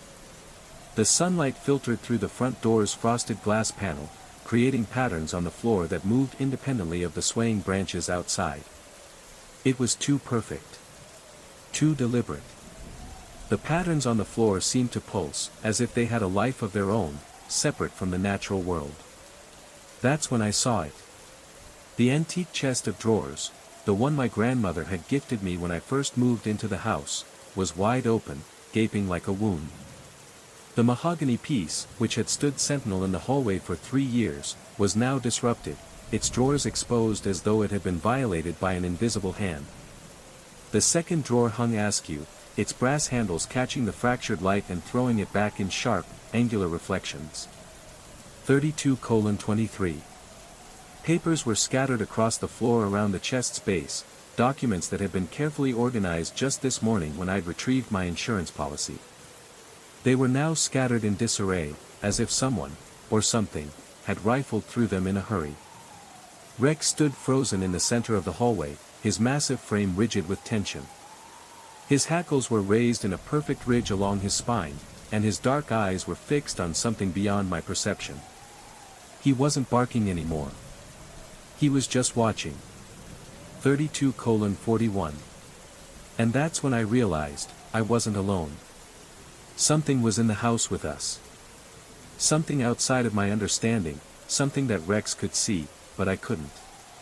The oppressive feeling in the air grew heavier, suffocating. The shadows, the pulsing light, the disarray of the papers, all pointed to a truth I didn't want to face. The house, once familiar and safe, had become something else. It had become a place where reality no longer obeyed the rules. 33:18. Looking at the open drawer, Rex's gaze was fixed not on it but past it, toward the end of the hallway, where the spare bedroom door stood slightly ajar. I had closed that door this morning. I always closed it. The spare room had remained empty since I'd moved in, despite my sister's frequent suggestions to turn it into a home office or guest room. But something about the space felt wrong. Not malevolent, exactly, but unwelcoming, as if it preferred solitude, as if it didn't want to be disturbed. The previous owner, Mrs. Henderson, had mentioned it briefly during our walkthrough. Her words were carefully chosen. That room? Well, it keeps to itself. I had dismissed it at the time as an odd turn of phrase, but now, standing in the hallway with Rex, it felt as if Mrs. Henderson had been hinting at something more than just the quirks of an old house. 33:34. The door now hung open just enough to reveal a slice of darkness beyond, a vertical shadow that seemed denser than mere absence of light. It wasn't just dark, it felt heavy, pressing against the space around it. I approached Rex slowly, my bare feet silent against the cold hardwood. He didn't acknowledge my presence, his attention was completely absorbed by whatever held his gaze. His body was as still as stone, yet I could feel the tension radiating from him. When I placed my hand on his head, his fur felt electric with tension. The individual hairs stood at attention, like tiny soldiers preparing for battle. 34:12. What is it, boy?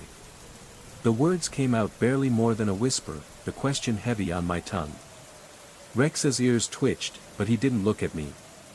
Instead, a low growl began building in his chest, a sound so deep, so primal, that it made my skin crawl. It wasn't an aggressive growl, but a warning, one that spoke of danger, of something unseen, something threatening. In that moment, I felt it too, an ancient, instinctual chill that whispered of when humans were prey. 34:29. I followed his gaze toward the spare room door, my heart beating faster with every step. And that's when I noticed it, the second impossible thing. The mahogany chest, all 200 pounds of solid wood and brass fittings, had moved. Not dramatically, but enough to be unmistakable. A few feet from its original position, it now sat at an angle, creating a clear line between where it had been and where it now stood. Dust outlines on the floor marked its former location, like chalk marks at a crime scene, silent, undeniable evidence of its movement. 34:48. More disturbing than the movement itself was the direction in which the chest had moved. It wasn't positioned randomly. No, it was placed so that if someone were to emerge from the spare room, they would have to navigate around it. The chest now blocked part of the space, yet the door wasn't fully obstructed. It was as though the chest had been moved purposefully, not to block, but to direct. My mind raced to understand. Why? Why would the chest be moved like this? And if it had been moved, by what? A suffocating silence filled the hallway, broken only by Rex's growls, now quieter, but no less urgent. He seemed to be warning me, urging me to stay back. The tension in the air grew thicker, and I realized with chilling clarity that whatever had moved the chest wasn't finished. It was still here. Watching. Waiting. I didn't know whether I should leave, whether I could. Something told me that if I left now, I might never be able to return to the life I had known before this moment. 35:26. The chest hadn't just been moved completely, it had created an obstacle, a barrier that would slow any exit from that room. My rational mind scrambled for explanations, maybe the old house settling, vibrations from the HVAC system, or my own faulty memory about the furniture's original placement. But my body knew better. Every nerve-ending screamed that something fundamental had shifted in the world around me. Something that existed in the spaces between logical thought, beyond the realm of explanation. 35:40. I stepped closer to examine the chest, my foot crunching on something that shouldn't have been there. Looking down, I found fragments of what appeared to be old photographs scattered among the papers, black and white images too faded to make out clearly. My breath caught in my throat as I picked up one of the larger pieces, squinting at the ghostly figures captured in silver halide. A man's face, partially obscured by age and damage, stared back at me. His eyes seemed familiar, too familiar. The feeling was like déjà vu, like I had seen him somewhere before, but from a lifetime ago, from a time I couldn't quite remember. 36:07. A sound from the spare room froze my blood. A soft scraping, like fabric against wood. It was a slow, deliberate sound, one that carried the weight of something coming closer. Rex's growl intensified, his body coiling with the tension of a loaded spring. His every muscle was taut, as if he was ready to lunge, to protect me from whatever lay beyond the door. 36:26. I should have left then. Every instinct I possessed, every evolutionary warning system programmed into human DNA, screamed at me to take Rex and leave the house immediately. I had no explanation for what was happening, but deep down, I knew that whatever was unfolding in that house wasn't natural, wasn't meant to be. Instead, I found myself drawn toward the partially open door, pulled by the same morbid curiosity that makes people slow down at accident scenes. There was something about it, a pull, a force, that made me take another step, then another, until I was standing in front of the door, my hand hovering just inches from the handle. 36:44. The spare room's interior lay in deep shadow, despite the afternoon sun filtering through the rest of the house. The single window had been covered with a heavy curtain, one I didn't remember hanging. It blocked most of the natural light, casting the room in a suffocating darkness that seemed wrong. What little illumination did manage to penetrate revealed the basic shapes of emptiness, bare walls, a hardwood floor, nothing more. But the air in the room felt different. Thicker somehow. As if it carried more weight than normal atmosphere should possess. Each breath required conscious effort, and the oxygen in my lungs felt heavier. 37:11. I hesitated at the threshold, my heart pounding in my chest. Rex's growl had stopped, but I could feel his body trembling beneath my hand. His instincts, his unwavering protection, were now replaced by an unnerving stillness. Whatever was in that room, whatever thing was causing the air to thicken, had already captured his attention. It was too late for me to turn back. The shadows in the room seemed to move, twisting and shifting just out of the corner of my eye. The familiar feeling of being watched pressed in from every direction. I felt as though the walls themselves were closing in, drawing me deeper into the room, into whatever had been waiting here for me. 37:24. The air in the room seemed to provide less sustenance than usual. The temperature had dropped noticeably, not just cool, but cold, in a way that suggested the absence of something vital. It wasn't just the chill of the air, it was the absence of warmth, the absence of life. Something was missing here, something essential. I reached for the light switch, my fingers fumbling along the wall until they found the familiar plastic plate. The overhead bulb flickered to life, casting harsh yellow illumination across the empty space. Empty, except for the marks on the floor. 37:37. Scuff marks in the hardwood formed a rough circle in the room's center, as if something heavy had been repeatedly dragged or pushed around the same area. The marks looked fresh. The wood was lighter where whatever had made them had scraped away years of accumulated patina, as if it had never been touched before. And in the center of that circle, a single handprint pressed into the dust that had accumulated despite my regular cleaning. 37:55. My heart hammered against my ribs with such force I wondered if it might damage something vital. The handprint was larger than mine, adult-sized, but with elongated fingers that stretched beyond normal human proportions. The thumb placement suggested the print had been made by someone pressing their palm down while reaching toward the door. As if they'd been crawling, or had fallen. I took a step back, the weight of what I was seeing pressing down on me, crushing me. No. This couldn't be real. This couldn't be happening. 38:21. Before I could process the implications of the handprint, Rex's barking exploded behind me, sharp, desperate. I spun around to find him backing away from the spare room door, his eyes wide with an intelligence that bordered on human understanding. He knew something I didn't. Some truth that his animal instincts could perceive but my human rationality couldn't accept. He stood frozen, not in fear, but in warning. As if he were trying to protect me, to keep me from stepping closer to something that should never be seen, something that wasn't meant to be discovered. 38:34. I stepped back into the hallway, pulling the door closed behind me. The moment the door clicked shut, the oppressive feeling in the room lifted slightly, but only slightly. It wasn't over. Whatever had been in there, whatever force had taken hold of the house, was still present, still lurking just beyond the door. But then, I noticed the most disturbing detail of all. 38:48. The mahogany chest had moved again. While I'd been examining the spare room, perhaps a span of only 3 minutes, the heavy piece of furniture had shifted another foot closer to the door. It now sat at an angle that would make opening the door even harder than before. It was as if the chest had been deliberately positioned to block the entrance, to prevent me from leaving, or perhaps to keep me from understanding whatever secret the room was hiding. 39:01. The realization hit me like a wave. This wasn't just a strange occurrence, or a haunting. It wasn't just the house settling, or my mind playing tricks on me. The house was alive.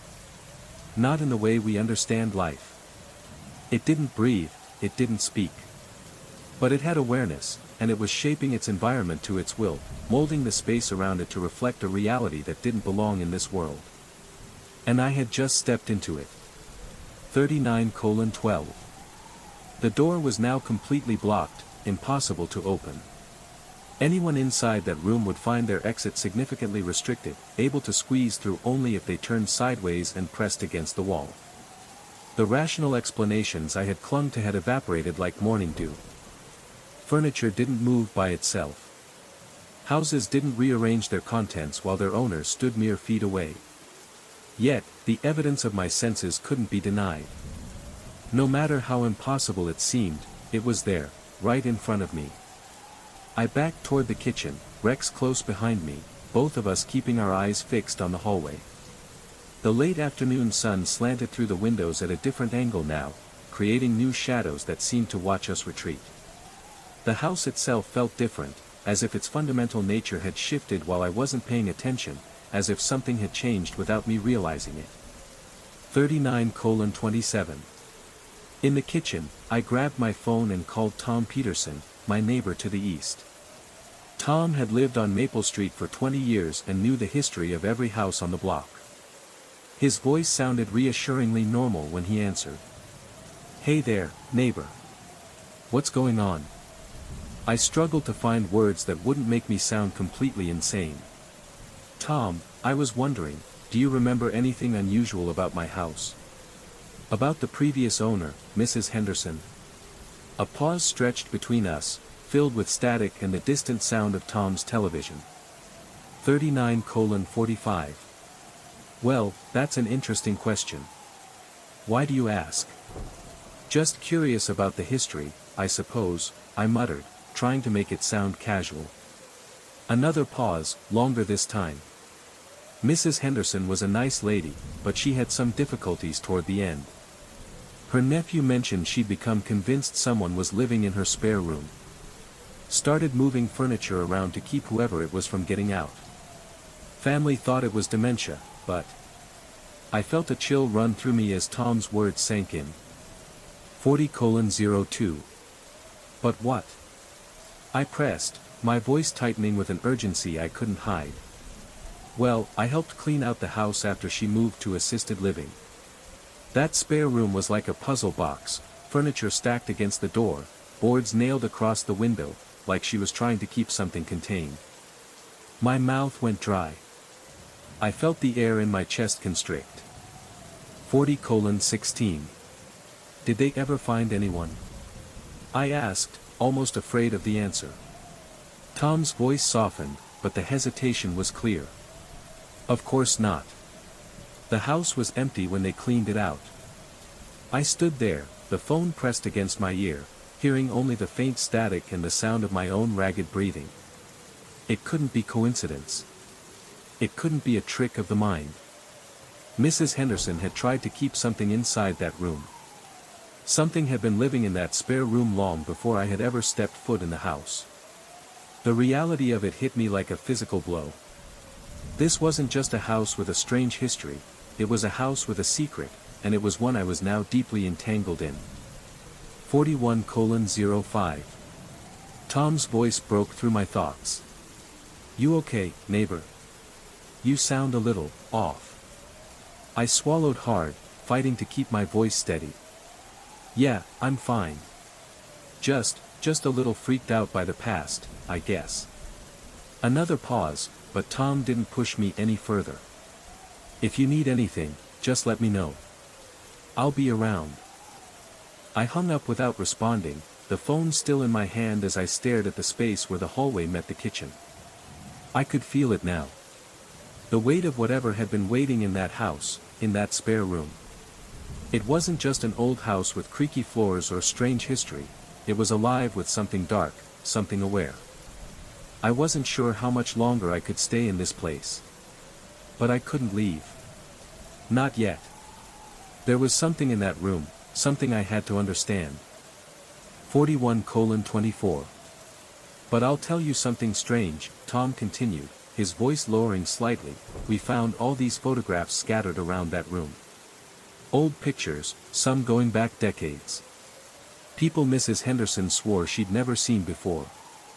The phone slipped in my sweating palm, and I gripped it harder, trying to focus. 41:43. "What happened to the photos?" I managed to ask, my throat dry. "Her nephew threw them away," Tom replied, said they gave him the creeps. But here's the thing that bothered me. Some of those pictures looked like they'd been taken inside that very room, same window, same walls, but they showed people from different time periods. Like the room had been photographed over many years. The phone went silent in my hand. My mind raced. People from different times. I couldn't wrap my head around it. 42:01. After Tom hung up, I sat in my kitchen as the afternoon melted into evening, watching the shadows grow longer and darker in the corners of the room. Rex had positioned himself between me and the hallway, his attention never wavering from that direction. Every few minutes, I'd hear a soft sound from the front of the house, nothing dramatic, just the subtle whisper of something moving, something not quite right. My pulse quickened each time I heard it. It felt like the house was alive, breathing in tandem with us, waiting. 42:19. When I finally worked up the courage to check the hallway again, the sight I was met with made my stomach drop. The mahogany chest had completed its journey. It now sat flush against the spare room door, sealing it completely. The brass handles had been turned to the lock position, though I had never known those drawers could be locked. I stood frozen in the doorway, my mind struggling to make sense of it. 42:32. Scratched into the wood surface, so faint they might have been there for years or might have appeared in the last few hours, were words in a handwriting I didn't recognize. The words were simple, but their impact was profound, pressing down on my chest like a weight I couldn't bear. Some rooms remember their visitors. 42:45. The chill in my spine deepened. Some rooms remember their visitors. The phrase repeated itself over and over in my head. What had Marcus encountered? What had been in that room, waiting for him, or for anyone, who dared to enter? As darkness fell outside, I found myself wondering who was protecting whom. Was the furniture keeping something in the room, or was it keeping someone out? Was it trying to contain something, or hide something from the world? 43:01. Rex and I spent the night in the kitchen, neither of us willing to venture down that hallway in the dark. I couldn't bring myself to go near it. The house felt different now. Like it was a living entity, aware of my every movement. Tomorrow, I'd call a locksmith. Though I wasn't sure what I'd tell him about needing the spare room door open. How would I explain that I needed to see the room when I was no longer certain if I wanted to know what was inside? Tonight, I would listen. I would listen to the soft sounds that drifted through the house, scraping, shifting, whispering in the dark.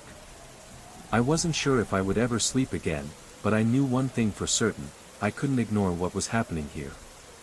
Not anymore. 43:15. The sounds continue to emanate from beyond that blocked door. I'll try not to think about what Mrs. Henderson might have seen in her final months in this house. The most unsettling part isn't the impossibility of what I've witnessed. It's the growing certainty that the room isn't empty at all.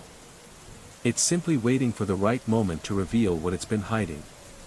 And somewhere in the back of my mind, a voice, that voice, whispers that some witnesses aren't meant to see everything. Some secrets protect themselves. Story 4. The camera's digital display cast a blue glow across my face as I scrolled through the evening's photos. The warmth of the family dinner still lingered in the dining room behind me. My wife, Sarah, was loading the dishwasher, the rhythmic clinking of plates creating a comfortable domestic symphony that should have been soothing. Instead, something cold crawled up my spine as I paused on the third image. There, in the antique mirror that hung behind our dining table, a piece Sarah had inherited from her grandmother, stood a woman I didn't recognize. 44:09. She wasn't standing exactly. The image was strange, inverted somehow, like a photographic negative had been superimposed over the reflection. Her dress was unmistakably Victorian, high collar, fitted bodice, dark fabric that seemed to absorb light rather than reflect it. But it was her smile that made my finger hesitate over the delete button. The smile was wide, knowing. It was directed not at the mirror but through it, as if she could see directly into the lens of my camera. 44:26. I blinked hard, telling myself the fluorescent kitchen lighting was playing tricks on my tired eyes. The logical part of my mind, the part that paid mortgages and filed tax returns, supplied reasonable explanations. Light reflection from the window. A shadow cast by the chandelier. Digital artifacts from the camera sensor. I scrolled to the next photo. She had moved. Not dramatically, but there was a shift. The woman in the mirror had adjusted, her position, her proximity. She was closer to the glass now, her eyes locked on me with an intensity that sent an icy chill across my skin. Her features were clearer now, sharper. The detail was too vivid, too real. 44:40. The color of her dress had shifted, the fabric now a deep, almost velvety shade of black that seemed to absorb the very light around it. The reflection itself appeared to shimmer, as though the air in front of the mirror was bending, distorting. I stared at the photo, my finger hovering over the delete button. Was it a trick of the camera? The logical part of my mind argued with itself, but a deeper, more primal fear gnawed at me. Why was she looking at me? And why did her smile seem so knowing, so familiar? 44:53. I scrolled to the next photo. She hadn't moved. She was still there, standing in the mirror. Her eyes were still fixed on the camera. The smile was wider now, more deliberate. And then, I saw it. In the corner of the frame, just beneath her chin, barely noticeable at first, was a hand. A pale, slender hand, its fingers extended toward the lens. Almost like she was reaching out of the reflection, as though she wanted to touch me. 45:11. My heart pounded in my chest, and I almost dropped the camera. It was a trick, it had to be. I scrolled again, my fingers trembling. The next photo was clear, nothing strange. Just the kitchen, the table, Sarah in the background. But the weight of what I had seen pressed down on me. The woman in the reflection wasn't just a product of faulty lighting or a sensor glitch. She was real. I didn't know how, or why, but something was in the mirror. Something that shouldn't be there. And it was looking back at me, waiting. 45:27. The woman's figure in the photo had changed enough that my mouth went dry. The Victorian woman now stood slightly to the left in the reflection, her ethereal hand raised, pointing toward the far corner of the dining room, where our antique credenza sat against the wall. Her smile had changed too, becoming something more urgent, more insistent. The negative effect made her features stark, otherworldly, as if she existed in some inverse dimension that occasionally bled through into ours, a presence that could not fully be contained by the mirror. 45:47. The dishwasher cycle ended with a mechanical beep that made me jump. Sarah appeared in the doorway, drying her hands on a kitchen towel. Her auburn hair caught the light as she tilted her head, that familiar expression of amused concern spreading across her face. "You look like you've seen a ghost," she said, laughing at her own accuracy. 46:00. I turned the camera toward her, but she was already walking away, calling something about starting a load of laundry. Her voice seemed so distant, a comforting routine in the midst of this unraveling chaos. I stared at the camera, at the stillness of the images on the screen. The moment felt absurd, out of place in the context of normal evening routines. But when I looked back at the photos, scrolling through the sequence again, I felt the tremor begin in my hands. 46:15. The first photo was normal, a family dinner, the mirror reflecting only our dining room chandelier and the opposite wall. The second photo, the Victorian woman appeared, smiling that knowing smile. The third photo, she was pointing toward the corner. The fourth, she was gone. I must have taken 30 shots that evening, and only in that brief sequence did she appear, 3 photos spanning perhaps 15 seconds of real time, but in those few moments, she moved between them like frames in an old film reel. 46:33. The rational explanations I'd offered myself earlier crumbled like paper in the rain. It was just a reflection. A trick of the light. A glitch in the camera. But the more I stared at the images, the less those explanations made sense. I had no idea what was happening. What had happened? 46:53. Sleep eluded me that night. Every shadow in the bedroom seemed to shift with Victorian sensibilities, long, angular, stretching across the walls like they belonged to a time I could no longer grasp. Every creak of the floorboards, every whisper of the night air, felt laden with the weight of her presence. I couldn't escape her. 47:21. Our century-old house sounded like footsteps in period-appropriate boots. The creaks and groans of the wood seemed to echo in rhythm, as if some unseen presence was walking through the halls, a phantom lingering in the quiet spaces between time. Sarah slept peacefully beside me, occasionally murmuring incomprehensible dreams while I stared at the ceiling, my thoughts racing. I tried to convince myself that stress from work was manifesting in peculiar ways, hallucinations, misperceptions, exhaustion. But deep down, I knew better. 47:34. The next morning brought coffee and renewed skepticism. Daylight has a way of making night terrors seem foolish, and I almost managed to dismiss the entire incident as a fatigue-induced hallucination. The photos, freakish, disturbing as they were, could simply be the result of overactive imagination. The light, the shadows, the strange feeling that had gripped me all night, those things could be explained away. Almost. 47:52. But as I sat at the kitchen counter, laptop open, the morning sun streaming through the windows, I found myself studying those 3 photos with forensic intensity. The woman's face was clearer in the bright morning light. Her features, sharp despite the negative effect, high cheekbones, deep-set eyes that seemed to follow the camera's movement. And that smile, part warning, part invitation. I couldn't shake the feeling that it wasn't just a smile. It was a gesture, a recognition. She knew she was being photographed, knew that I was looking at her, even across some impossible dimensional divide. 48:10. I enhanced the images using photo editing software, adjusting contrast and brightness until every detail emerged with painful clarity. Her dress was indeed Victorian, not costumey or theatrical, but real. The fabric had weight, texture, authenticity, like the kind of garment that had been worn daily, lived in, loved in. Around her neck hung a pendant that caught non-existent light, casting strange reflections that shouldn't have been there.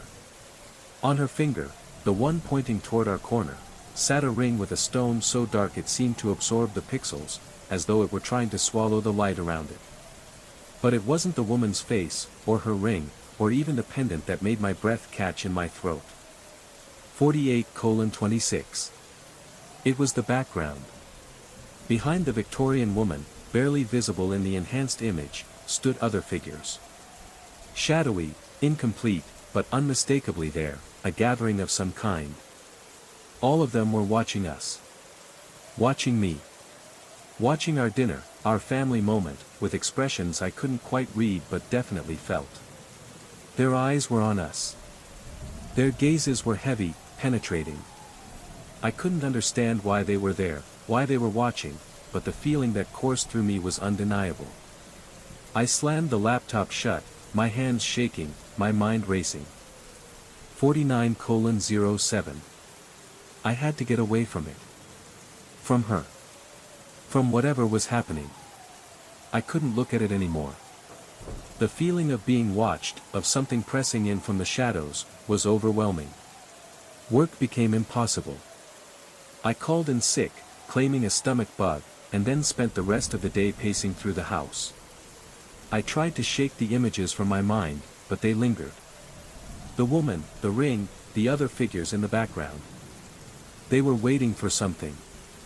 Waiting for me to understand something I wasn't ready to face. 49:27. I spent the entire day researching our house's history. The internet revealed fragments, built in 1923, owned by the Morrison family until 1987, then a succession of short-term residents before Sarah and I bought it 3 years ago. Nothing dramatic.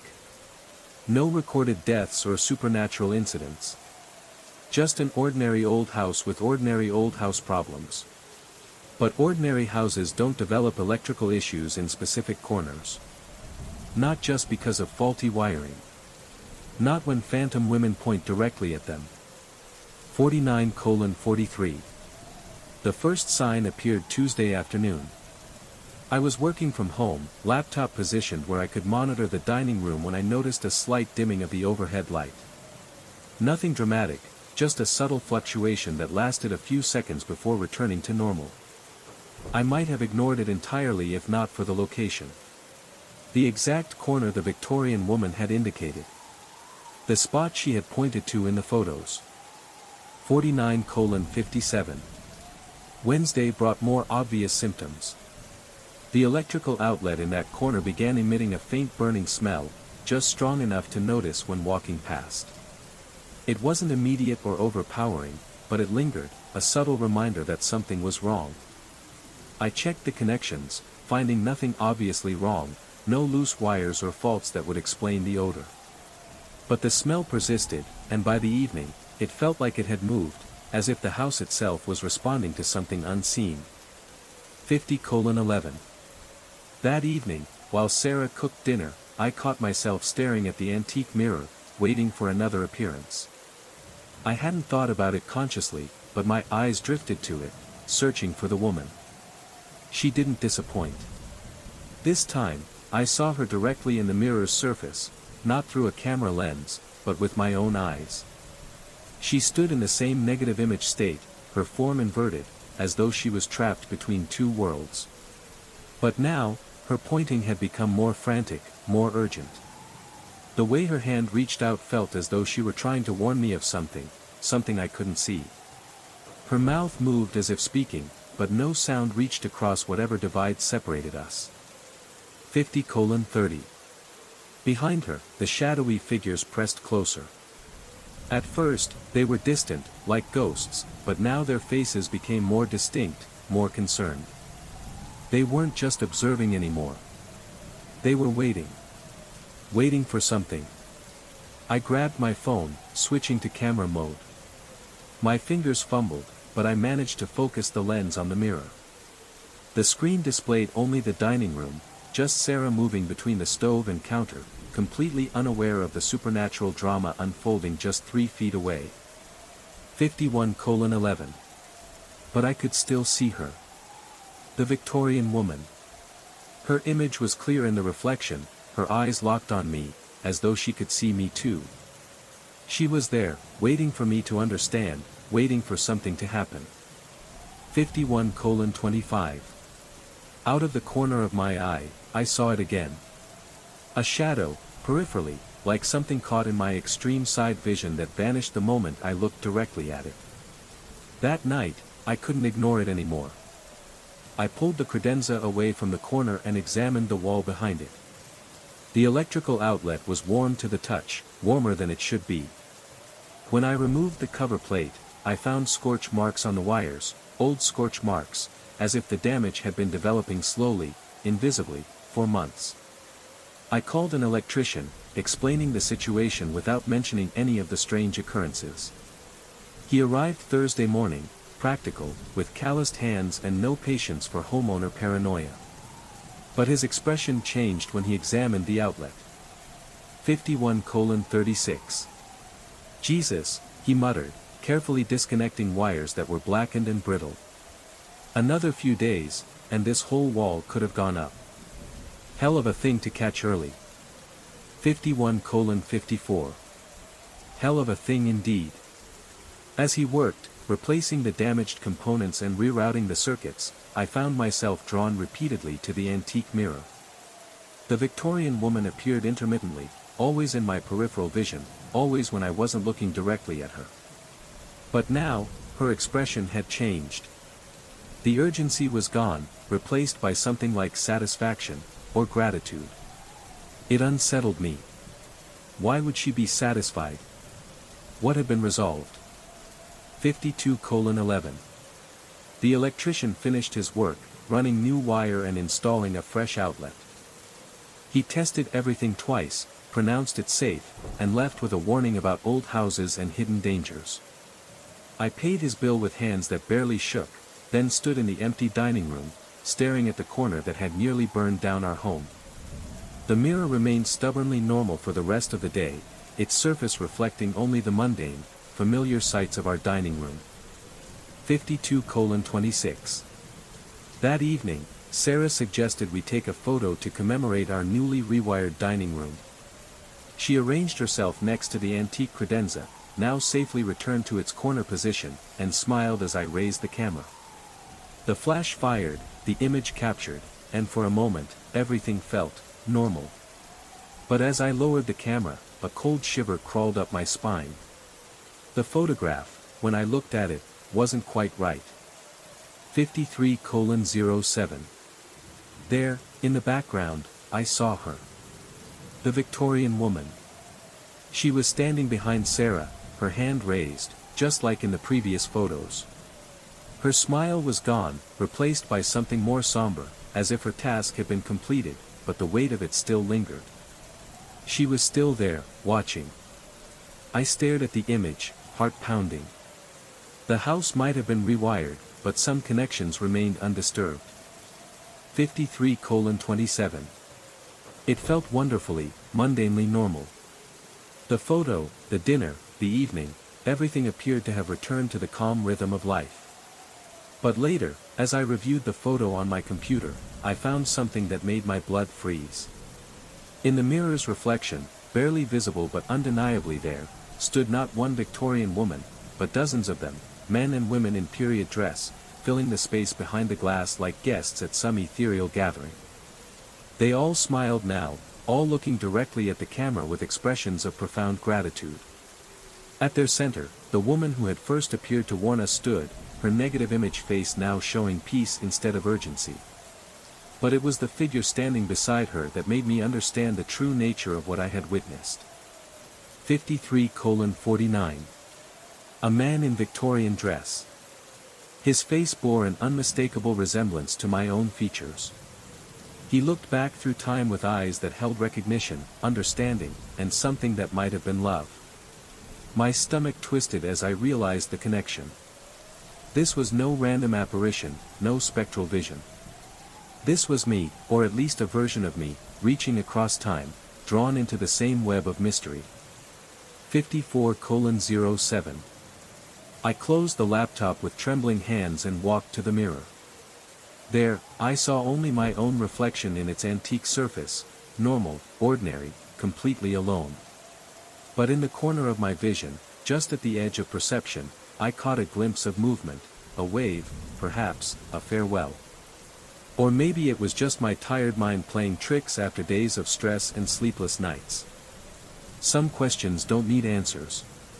Some mysteries are better left unsolved. 54:21. But every evening now, as I pass that antique mirror, nod slightly toward its surface, just in case. And sometimes, when the light catches it just right, I swear I see a smile reflected back. The corner stays perfectly cool now. The electrical outlet works flawlessly. Our house stands safe and sound, protected by warnings from across time, or by the lucky timing of a man whose imagination got the better of him during a stressful week. I've stopped trying to decide which explanation I prefer. Some things are true whether you believe in them or not. Story 5. The highway stretched before me like a black tongue, slick with morning dew. The sun had just begun to rise, casting pale orange light across the asphalt, but it felt wrong. The air was too still, too thick for the early hours. I drove alone, my headlights cutting through the fog as the road unwound beneath me, the endless stretch of blacktop leading to places I wasn't sure I wanted to go. 55:48. The highway stretched before me like a black tongue, slick with morning dew that caught my headlights and scattered them into 1,000 tiny stars. 5 in the morning was the loneliest hour, too late for the night shift workers heading home, too early for the morning commuters. Just me, the asphalt, and the persistent hum of my engine cutting through the pre-dawn silence. I'd chosen this time deliberately. The presentation in Chicago couldn't wait, and I preferred the empty roads to the claustrophobic traffic that would clog the interstate in a few hours. What I hadn't expected was company. 56:07. They appeared in my rearview mirror somewhere around mile marker 47, two dark shapes materializing from the darkness like thoughts becoming real. At first, I barely noticed them. Just headlights in the distance. Nothing unusual about that. But as the miles rolled beneath my tires, they maintained their position with an unsettling precision that made the hair on my neck stand up. Both sedans were identical in every way I could discern through the mirror, same dark color that could have been black or deep blue, same boxy silhouette that spoke of vehicles from another decade. They rode parallel to each other, maintaining perfect formation about 50 yards behind me, their headlights creating a steady constellation in my rearview mirror. 56:24. I pressed the accelerator. My speedometer climbed from 65 to 70, then 75. The sedans matched my pace effortlessly, their distance never varying by so much as a car length. The precision of it sent an electric chill down my spine. No human drivers maintained such exact positioning for this long, not without considerable effort and coordination. 56:40. The rational part of my mind offered explanations, coincidence, similar destinations, maybe even some kind of police training exercise. But rationality felt thin and inadequate against the growing weight of wrongness that pressed against my chest like a physical thing. Something about those cars violated the natural order of highway traffic, the random ebb and flow of vehicles that characterized normal travel. These cars weren't just following me. They were attached to me, like shadows refusing to be cast away.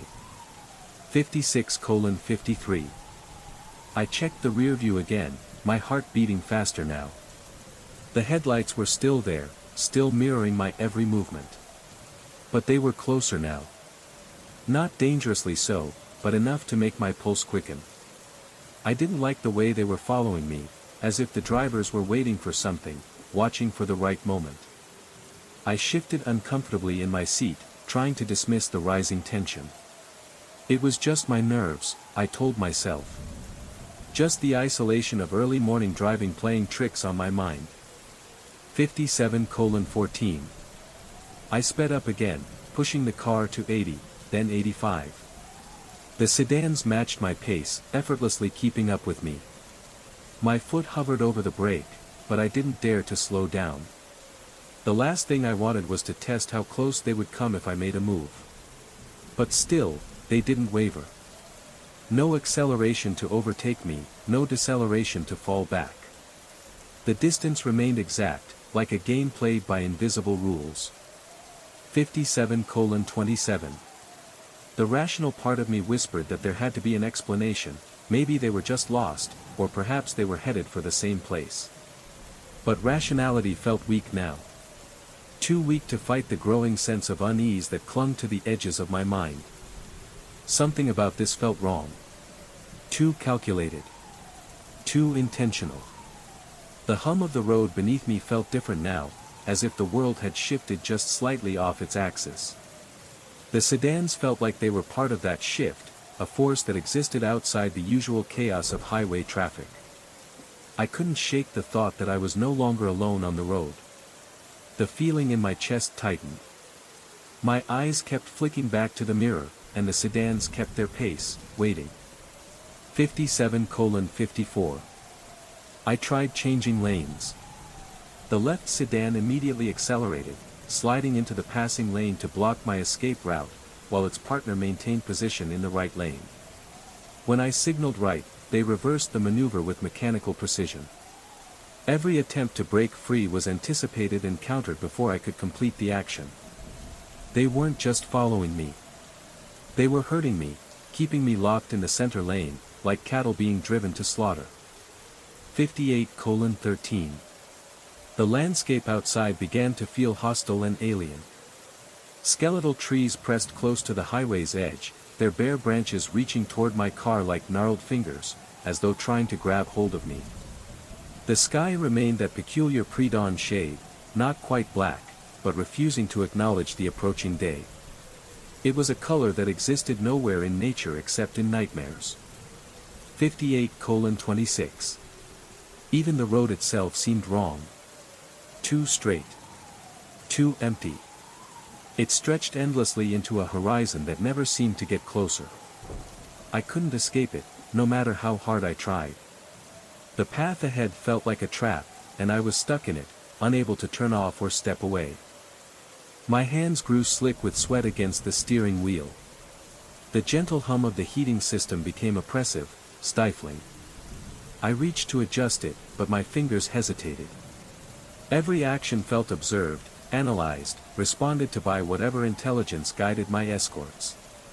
The simple act of adjusting the temperature could trigger some kind of escalation I couldn't predict or control. 58:43. Time moved strangely. According to my dashboard clock, I'd been driving for 45 minutes, but it felt like hours. The mile markers crawled past at their normal intervals, but each one seemed to take an eternity to reach. The sedans never wavered, never showed any sign of mechanical strain or human fatigue. They simply existed behind me, as constant and inevitable as my own shadow. 59:18. I began to notice other details that my conscious mind had initially dismissed. Neither sedan had visible license plates. Not obscured or dirty, but completely absent. Blank spaces where the registration should have been, a cold, empty void where the identifiers should be. The windows were tinted so darkly that no hint of interior or occupants showed through. Even their headlights seemed wrong somehow. Too steady, lacking the slight flicker or fluctuation that happens with real headlights. 59:33. They weren't just cars anymore. They were nothing, no identity, no human trace. They were as unnatural as the darkness surrounding us, as if they existed outside the rules of normal, physical reality. Every time I glanced in the rearview mirror, the space behind me felt more like a void than a road, like something had hollowed out the world behind me and replaced it with a reflection of my own fear. I tried to shake the thoughts, but they clung to me. The sedans weren't just following me. They were guiding me somewhere. And where they were taking me, I didn't want to know. 57:54. I tried changing lanes. The left sedan immediately accelerated, sliding into the passing lane to block my escape route, while its partner maintained position in the right lane. When I signaled right, they reversed the maneuver with mechanical precision. Every attempt to break free was anticipated and countered before I could complete the action. They weren't just following me. They were hurting me, keeping me locked in the center lane, like cattle being driven to slaughter. 58:13. The landscape outside began to feel hostile and alien. Skeletal trees pressed close to the highway's edge, their bare branches reaching toward my car like gnarled fingers, as though trying to grab hold of me. The sky remained that peculiar pre-dawn shade, not quite black, but refusing to acknowledge the approaching day. It was a color that existed nowhere in nature except in nightmares. 58:26. Even the road itself seemed wrong. Too straight. Too empty. It stretched endlessly into a horizon that never seemed to get closer. I couldn't escape it, no matter how hard I tried. The path ahead felt like a trap, and I was stuck in it, unable to turn off or step away. My hands grew slick with sweat against the steering wheel. The gentle hum of the heating system became oppressive, stifling. I reached to adjust it, but my fingers hesitated. Every action felt observed, analyzed, responded to by whatever intelligence guided my escorts. The simple act of adjusting the temperature could trigger some kind of escalation I couldn't predict or control. 58:43. Time moved strangely. According to my dashboard clock, I'd been driving for 45 minutes, but it felt like hours. The mile markers crawled past at their normal intervals, but each one seemed to take an eternity to reach. The sedans never wavered, never showed any sign of mechanical strain or human fatigue. They simply existed behind me, as constant and inevitable as my own shadow. 59:18. I began to notice other details that my conscious mind had initially dismissed. Neither sedan had visible license plates. Not obscured or dirty, but completely absent. Blank spaces where the registration should have been, a cold, empty void where the identifiers should be. The windows were tinted so darkly that no hint of interior or occupants showed through. Even their headlights seemed wrong somehow. Too steady, lacking the slight flicker or fluctuation that happens with real headlights. 59:33. They weren't just cars anymore.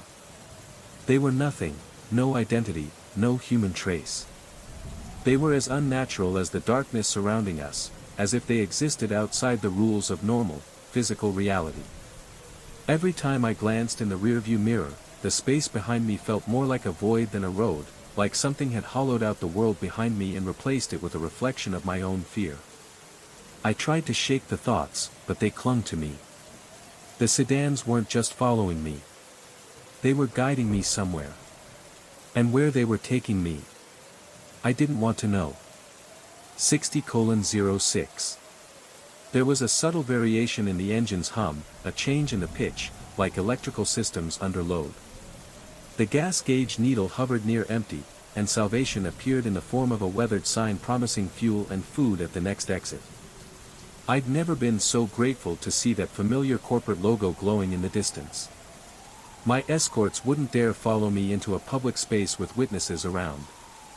Whatever game they were playing required the isolation of the highway to function as their hunting ground. 60:19. I took the exit ramp, and relief flooded through me like cool water. The sedans continued straight on the interstate without slowing, disappearing into the darkness as if they'd never existed at all. My hands shook as I pulled into the gas station. The bright fluorescent lights felt like sanctuary after the oppressive darkness of the highway. The hum of the neon sign, the sounds of the pumps, the bustle of the night, all of it felt like normal. 60:45. The attendant emerged from the building, a thin man with prematurely gray hair and eyes that had seen too much of the world's strangeness. He moved with the careful economy of someone accustomed to the solitude of night shift work, but his expression sharpened when he saw my face. "You look like you've seen something out there," he said, beginning to fill my tank without being asked. 60:57. I found myself describing the encounter in halting words, the whole thing sounding absurd when spoken aloud. 2 cars following me, blocking my movement, no license plates. I told him about the headlights, the perfect synchronization, and the eerie sense of inevitability. As I talked, the man's expression grew increasingly serious. His weathered hands slowed on the pump handle, and his eyes narrowed as if weighing my words. 61:28. "Sounds like the escort," he said finally, his voice carrying the weight of reluctant knowledge. "Been happening on that stretch since 1974. Same cars, same pattern. They follow folks for exactly 50 miles, then disappear when someone pulls off." The casual way he delivered this information hit me harder than skepticism ever would.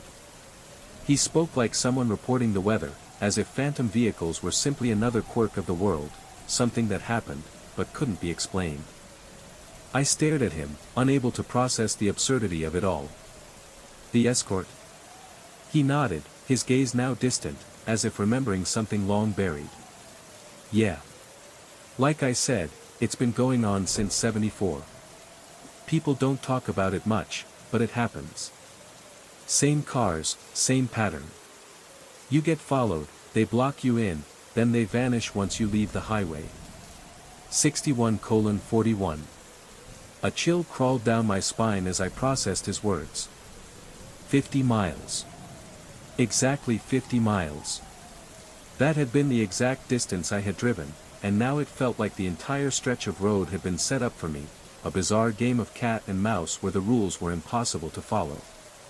But what struck me the hardest was the way he spoke about it.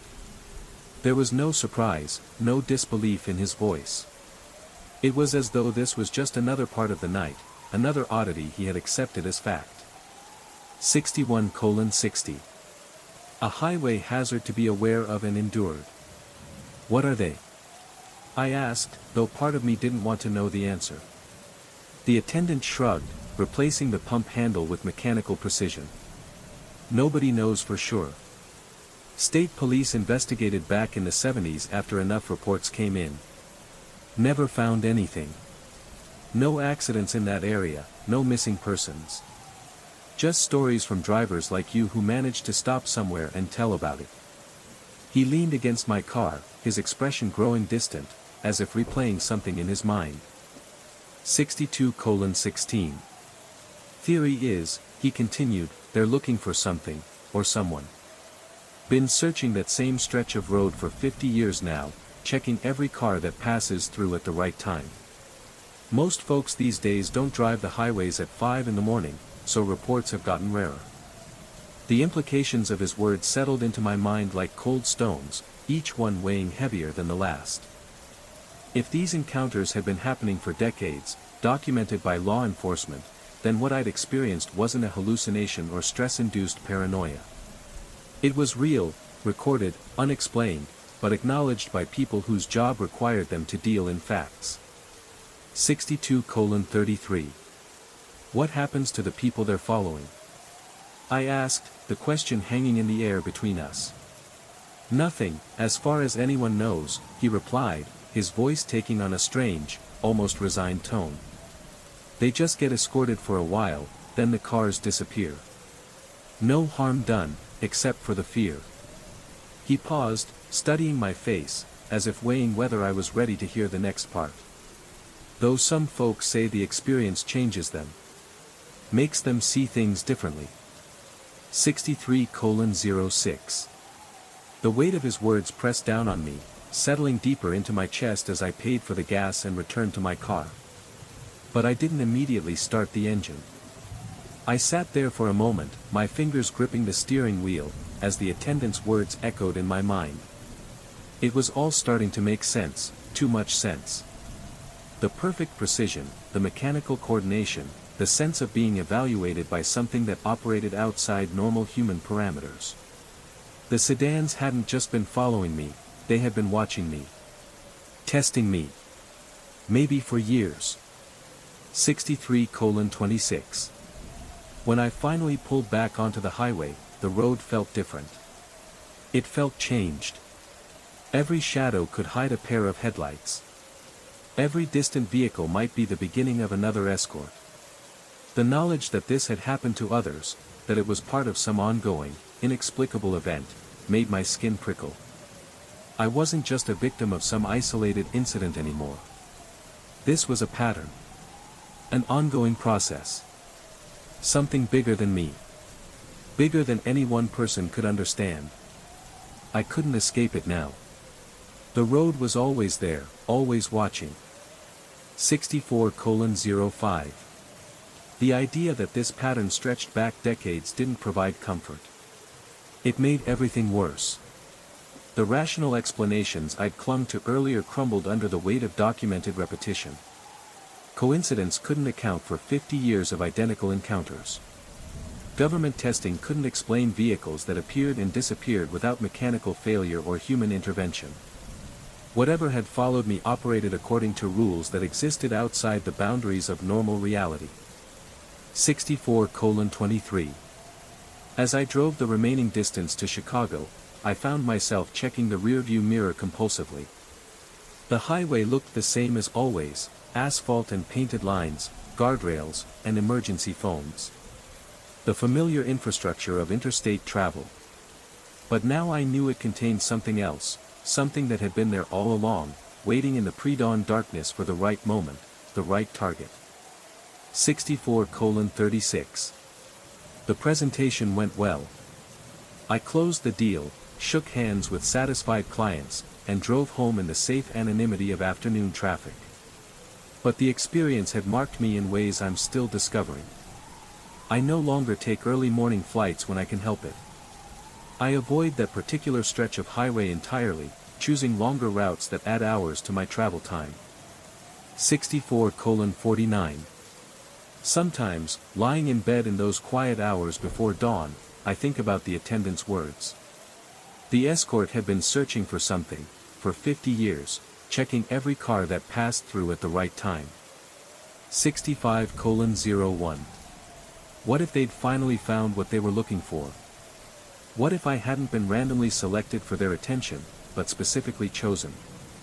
65:14. The question haunts me because I have no way to answer it. I don't know what makes someone a target. I don't know what criteria guide their selection process or what happens to the information they gather during their careful pursuit. But the more I try to push the thoughts away, the more I realize that whatever they were searching for, they found it in me. 65:53. All I know is that somewhere out there, on a dark stretch of highway, two sedans without license plates continue their eternal patrol, waiting for the next solitary driver to appear in their domain. And sometimes, in the deepest part of the night, I wonder if they're still looking for me. 66:08. The worst part isn't the fear, it's the uncertainty. I'll never know if what happened was real or the product of stress, fatigue, and an overactive imagination. The attendant's story could have been folklore, a local legend designed to entertain travelers and explain away the kind of highway hallucinations that plague long-distance drivers. The documented reports could be nothing more than a collection of similar, stress-induced experiences, patterns that exist only in the minds of people pushing themselves too hard on empty roads. 66:23. But I can't escape the memory of that perfect precision, the mechanical coordination that felt fundamentally inhuman. Human drivers don't maintain exact distances for dozens of miles. Human vehicles show signs of wear, inconsistency, small variations that mark them as products of fallible engineering, operated by imperfect beings. 66:36. The escort was something else entirely. Something that belonged to the highway, but not to the world of ordinary traffic. And now, whether real or imagined, it's become part of me, a constant passenger in every car I drive, a presence I feel watching from every rearview mirror. A question that will never be answered, but can never be forgotten. 66:49. I still drive at night sometimes, but never at 5 in the morning, and never alone on that stretch of highway where the escort waits in the darkness, searching for something that might be me. Story 6. The weight pressed down on me like a burial shroud, but it wasn't death. It was cotton and polyester, folded with the precision of a drill sergeant's uniform inspection. I surfaced from sleep slowly, consciousness crawling through the fog of exhaustion that had claimed me for 3 days running. The familiar musty scent of my bed sheets filled my senses, grounding me in reality as the world around me slowly began to make sense again. But something was wrong. Something had changed. 67:06. I opened my eyes, blinking against the soft morning light filtering through the curtains. The clock on the nightstand read 7 a.m., but I felt like I had just woken from a long, strange dream. I tried to sit up, but my body felt heavy. My limbs didn't obey, sluggish and slow, as if the weight of my own exhaustion had seeped into my bones. My thoughts were clouded, disjointed, fuzzy remnants of whatever had happened the night before. I could barely recall it. Just a blur of restless sleep and half-formed nightmares. But one image clung to my mind with vivid clarity. A figure standing at the foot of my bed, watching me. I could still feel the cold shiver that crept up my spine as I turned in bed to face the room. There was no one there, of course. But I couldn't shake the feeling that something had been in the room with me, something not quite human, something that existed in the periphery of my mind, just out of reach. 68:04. My apartment should have greeted me with its familiar, comforting mess, the clutter of everyday life, but instead, there was something else. The sharp, clean smell of fresh laundry detergent lingered in the air, a scent so pristine it seemed out of place. My eyes opened to darkness, thick as velvet, the kind that comes only in the dead hours between midnight and dawn. The weight on my chest shifted slightly as I breathed, and my hands explored the surface of what covered me. Fabric. Lots of it.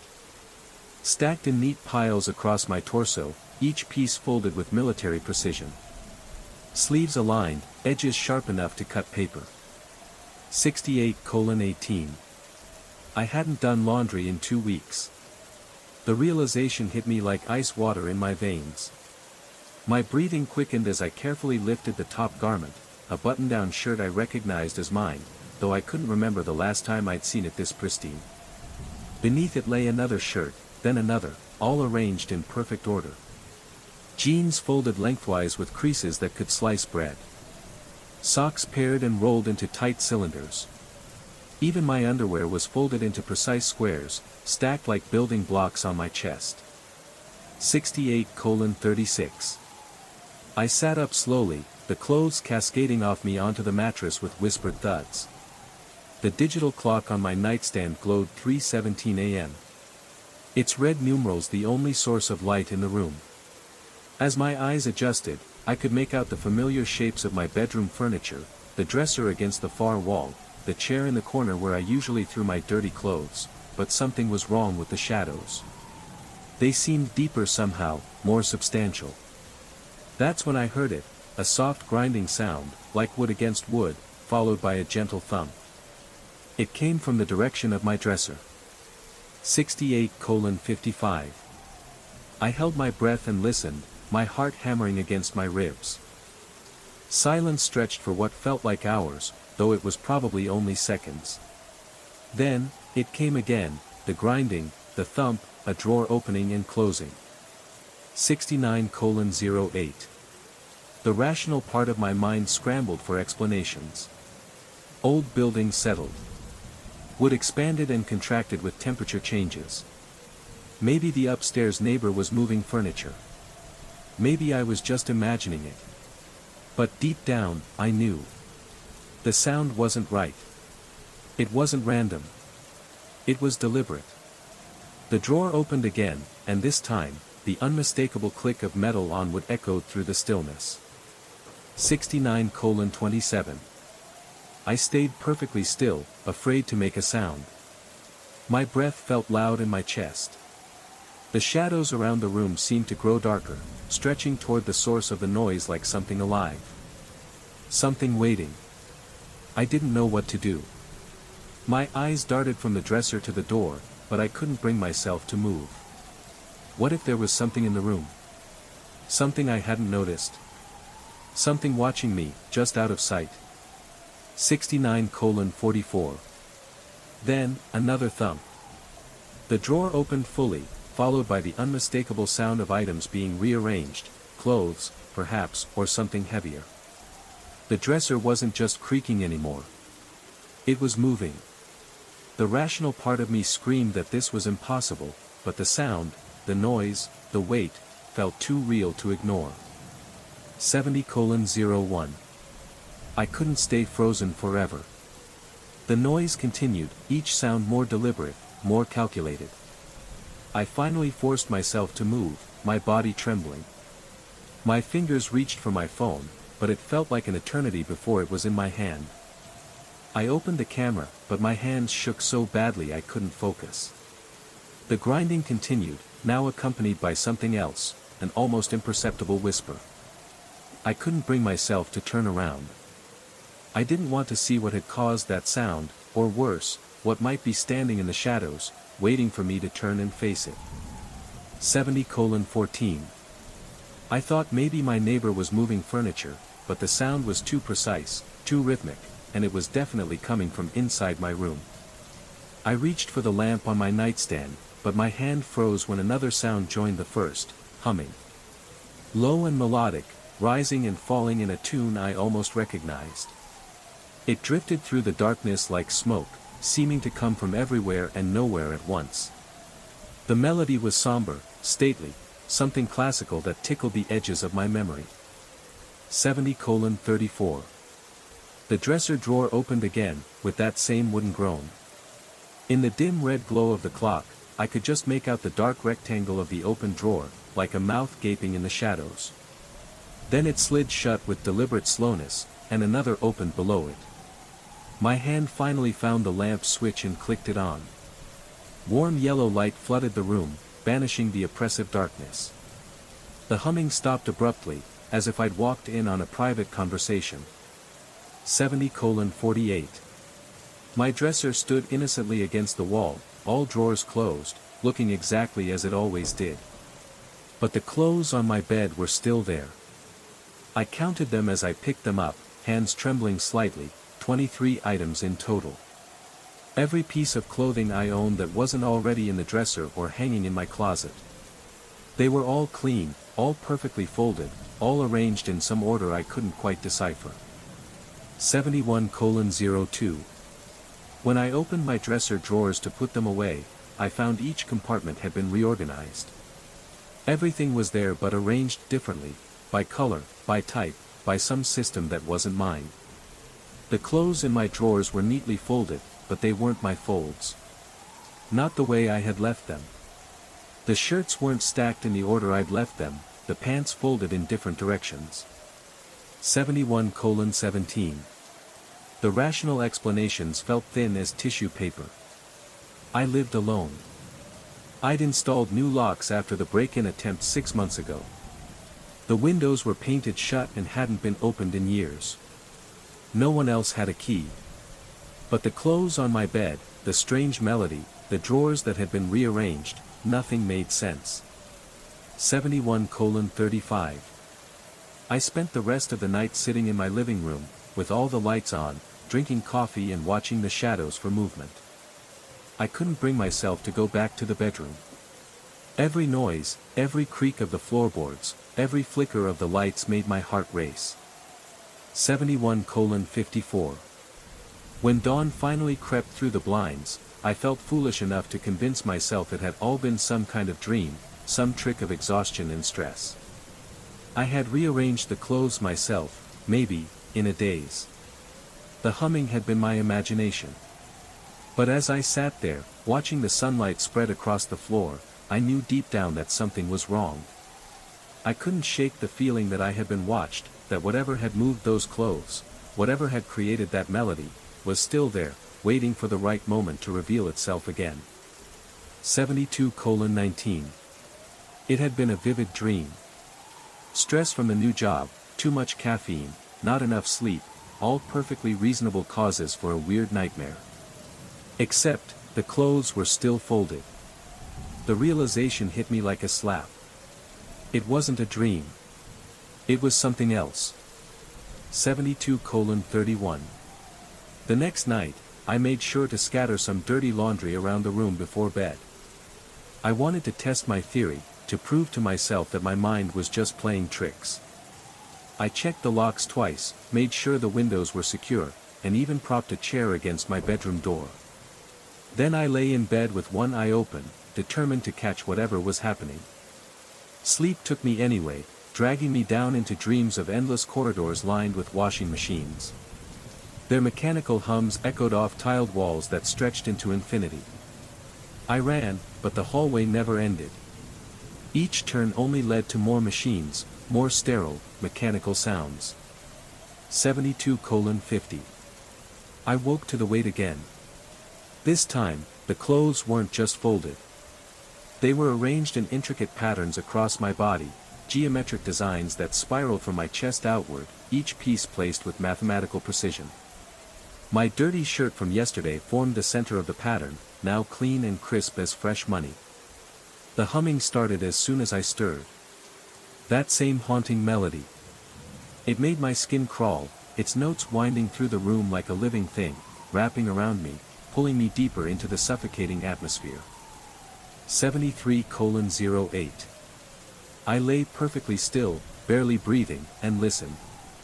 The tune was definitely classical, something funeral and grand, yet unsettling. As it continued, I began to make out words. Though they weren't in English, German maybe, or Austrian. The voice was neither male nor female, neither young nor old. It seemed to come from the walls themselves, vibrating through the plaster and into my bones. The language was foreign, unintelligible, but the tone was clear, it was a command. 73:37. Another drawer opened. Then another. I could hear them moving in sequence from top to bottom, each one sliding out with that distinctive wooden whisper. But when I craned my neck to look, I saw nothing moving. In the lamp's gentle glow, the dresser stood motionless, as if the drawers had never moved at all. Yet I could hear the sound. It was unmistakable, real. 73:57. My heart thudded painfully in my chest. The dresser wasn't moving. The drawers weren't sliding in and out. But somehow, they were. I could hear it. The sound was so real. But it wasn't. It was like the room was alive, breathing, moving in time with some rhythm I didn't understand. Every fiber of my being screamed at me to leave, to run, but I couldn't. Something was holding me there, in the middle of it, in the center of whatever this was. 74:12. The dresser's surface reflected the light like a still pond. The humming grew louder, more insistent. I recognized the melody now. It was a funeral march, something I'd heard at my grandfather's service years ago. The realization made my stomach clench with primal fear. Who would hum a death song while arranging my clothes? I forced myself to sit up. The clothes slid off me like water, the humming stopping instantly, leaving behind a silence so complete it felt solid. I counted to 60, trying to regain some semblance of control over my breathing. Then, I got up and approached the dresser. 74:26. Each drawer was closed tight, but when I opened them, I found the same impossible organization. Everything was clean. Everything was perfectly arranged. This time, I found something new. In the bottom drawer, beneath my folded pajamas, was a small card. Written in spidery handwriting, the ink was deep blue, almost black, and the paper felt thick and expensive between my fingers. There were only 3 words: organization brings peace. I didn't recognize the handwriting. 74:45. The days blurred together after that. I stopped sleeping in my bedroom, instead catching what rest I could on the living room couch. But it didn't matter. Every morning, I found my clothes had been mysteriously cleaned and organized. No matter where I left them, dirty socks in the kitchen, trash-stained shirts in the garage, they would appear pristine, white, or spotless, pressed and folded, neatly arranged in my dresser or hanging in my closet. 75:03. I installed a security camera in my bedroom, a small device that recorded directly to my phone. The first night of footage showed nothing but an empty room. But the timestamp jumped, from 2:47 a.m. to 3:23 a.m., in a single frame. 36 minutes missing, gone, as if they'd never existed. During those lost minutes, my clothes had been cleaned, folded, and arranged in perfect concentric circles on my bed. 75:21. The humming grew bolder, following me into other rooms.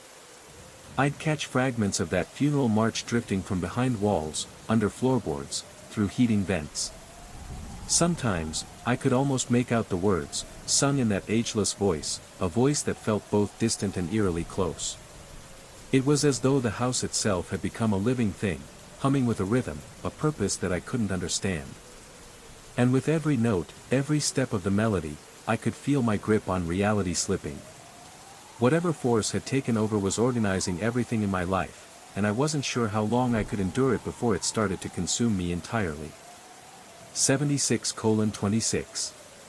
The humming seemed to come from everywhere at once. It sounded like prayers, or maybe curses, reverent syllables that made my teeth ache. I tried staying awake, mainlining coffee and energy drinks, but exhaustion always won. And every time I succumbed to sleep, I woke to find new arrangements. Not just clothes now, but other things. My books, reorganized by size rather than author. Kitchen utensils, sorted by function and polish. Even my medicine cabinet had been restructured. Pills arranged in perfect rows, like tiny soldiers. Each morning brought a new card, with the same spidery handwriting: order conquers chaos. Cleanliness purifies the soul. Perfect arrangement reflects perfect mind. 77:02. I began to notice patterns in the arrangements. The clothes were placed according to some system I couldn't quite grasp, not by color or size, but by something else. Usage, maybe. Or sentimental value. My favorite shirt always appeared at the center of geometric patterns. Items I hadn't worn in years were relegated to the edges. It was as if whatever was doing this knew my preferences better than I did. The funeral march grew more frequent, sometimes playing during daylight hours. I'd be eating breakfast and hear it drifting from the walls, soft but persistent. The melody worked its way into my dreams, my thoughts, my heartbeat. I found myself humming along without realizing it. My voice joining that spectral chorus in harmonies I'd never learned. 77:39. Neighbors started avoiding me in the hallway. Mrs. Peterson from 3B crossed herself when she saw me coming. The mailman left packages outside my door instead of knocking. I caught a glimpse of myself in the lobby mirror and understood why my eyes had developed a haunted, hollow look. like I was seeing things that weren't there. But were they there? The question gnawed at me during the long, sleepless hours. Every morning, I found evidence of the night's activities, clothes folded with impossible precision, items moved and organized. New cards with that same unsettling message, reminding me of the order being imposed on my life, whether I wanted it or not. 78:16. I tried to fight it. Tried to ignore it, but the patterns were too perfect, too deliberate. Something inside me was changing, reshaping in response to the invisible hand guiding these arrangements. Was it forcing me to see order where there was none? Or was I simply becoming part of something that had always existed, waiting for me to submit? I didn't know anymore. All I knew was that every night, the process continued. Every morning, I woke to a world slightly different, slightly more perfect. And each day, the funeral march hummed louder. 78:35. I couldn't ignore their cryptic messages any longer. Either I was doing these things myself, sleepwalking, perhaps, or in some dissociative state, or something else was sharing my space. The thought of my own hands arranging my belongings while my conscious mind slept was almost more terrifying than the alternative. 78:53. I started leaving tests for myself.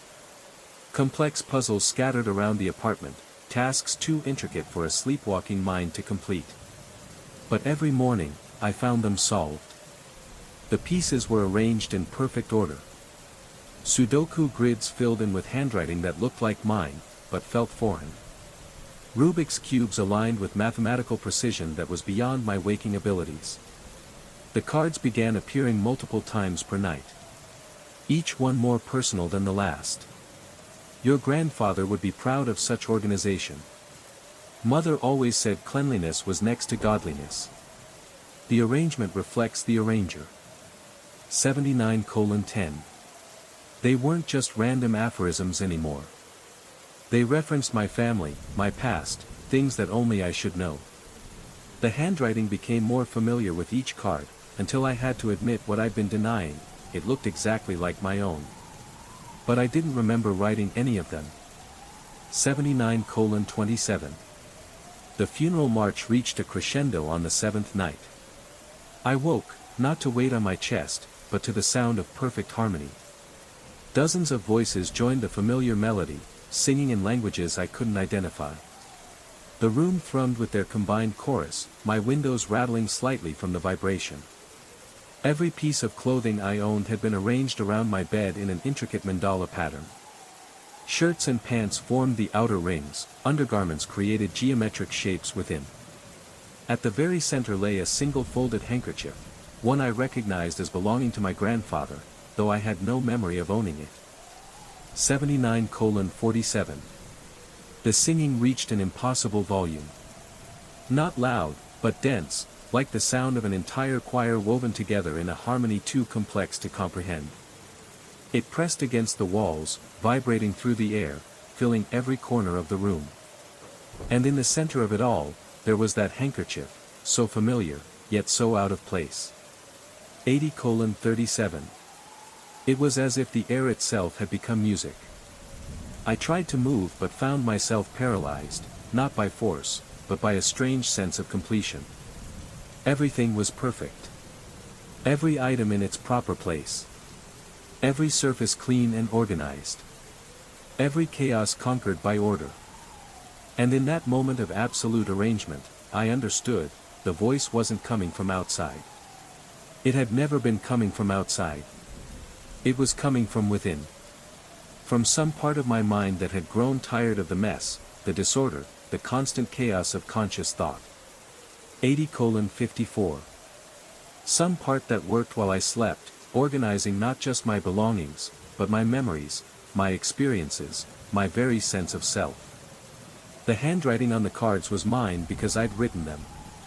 The impossible precision of the folding was mine because I'd done it.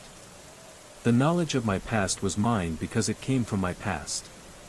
I was haunting myself, becoming both the ghost and the haunted. 81:16. But knowing didn't make it stop. Even now, as I write this, I can hear the humming starting again. The funeral march drifts through my apartment like incense, filling the space with its haunting melody. And I know that when I finally surrender to sleep, I'll wake to find this very confession folded into perfect quarters and filed away with mathematical precision. The arrangement never ends. It only becomes more perfect. Story 7. The grandfather clock hadn't ticked in 15 years.